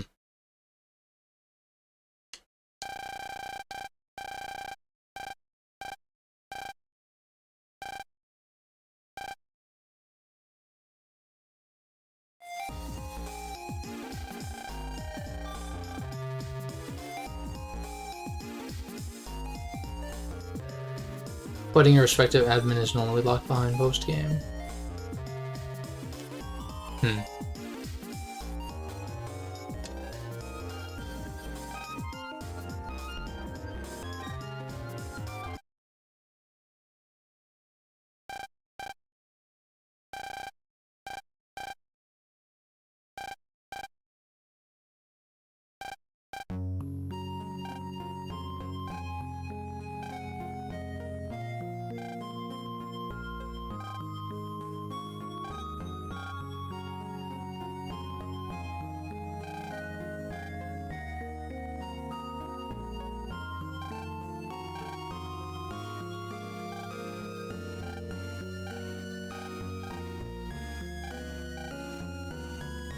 Hmm.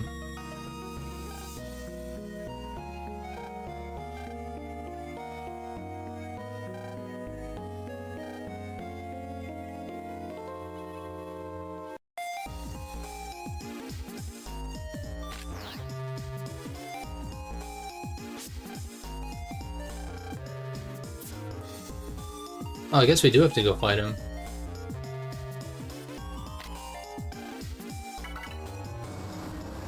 Interesting. We'll knock this out real quick. I don't have a problem with that. We have a lot of fire chips in the folder, so should be a pretty easy fight, probably.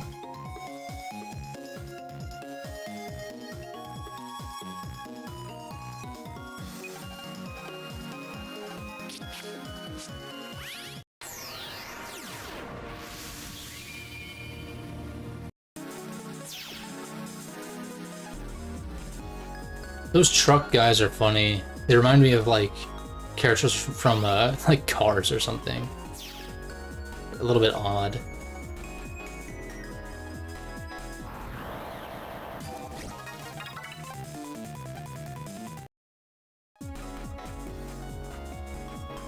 Sonya rematch has got to be somewhere around here, right?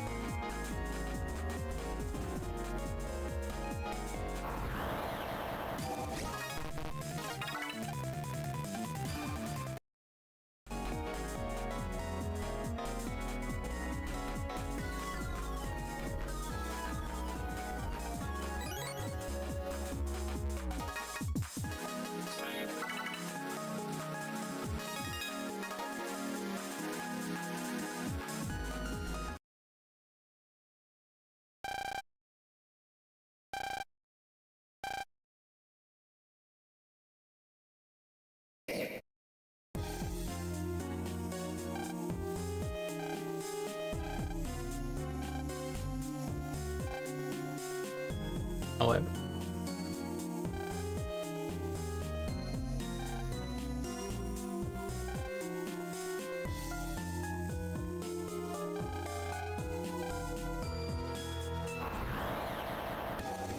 Okay. We're fighting Rayquaza.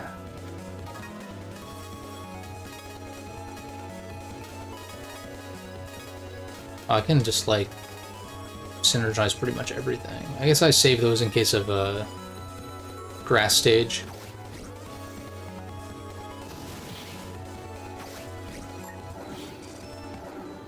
Oh, I guess that makes sense that it can't be put into a bubble. Oh.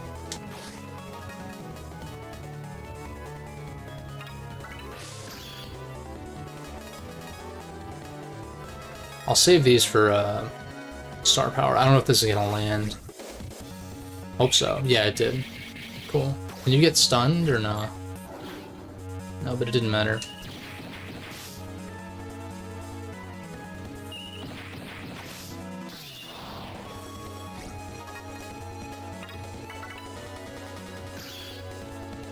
Chain bubble. Well, yeah, I guess I might as well use it.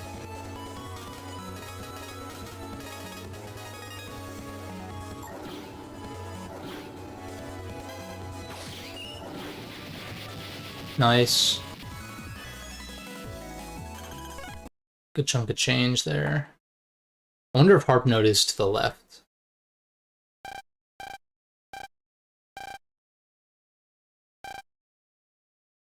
Wait, what? Do you get all 3 Star Forces in this?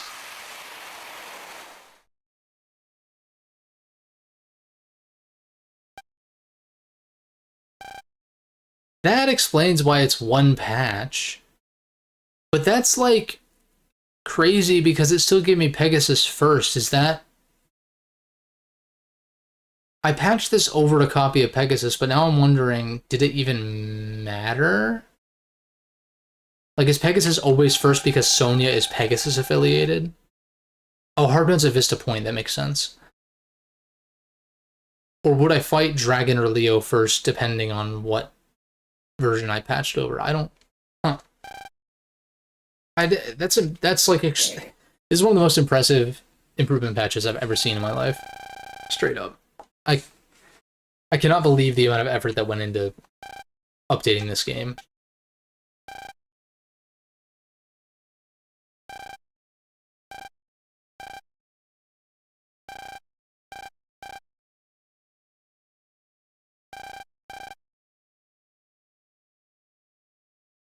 Yeah, I mean, I was hypothesizing that because the patch wasn't version specific, but, like, I didn't really expect for it to be, like, actually like that.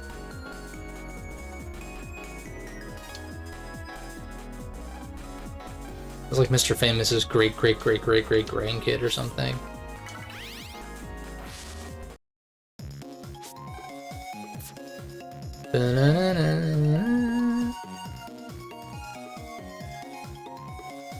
Yeah, that's wild. So then... yeah, so...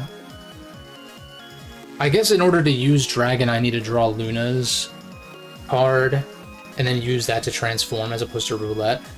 Can I look at Sonia's cards again, or her favorites?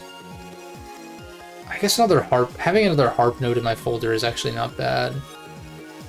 I was like considering taking it out of my folder, but I don't think that makes sense.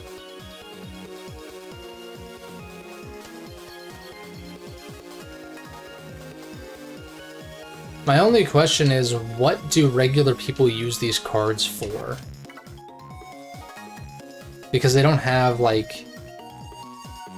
and they don't have an FMEN to transform into, unless they still have something like Net Navis. I guess they kind of do, right? Because we have, these guys. So is everyone else just, like, net battling casually? Except for us, who are like, instead of using a Navi for that, we are like actually becoming a Navi essentially. I don't know. This is a good stopping point though, I think. We'll do Dream Island stuff next time.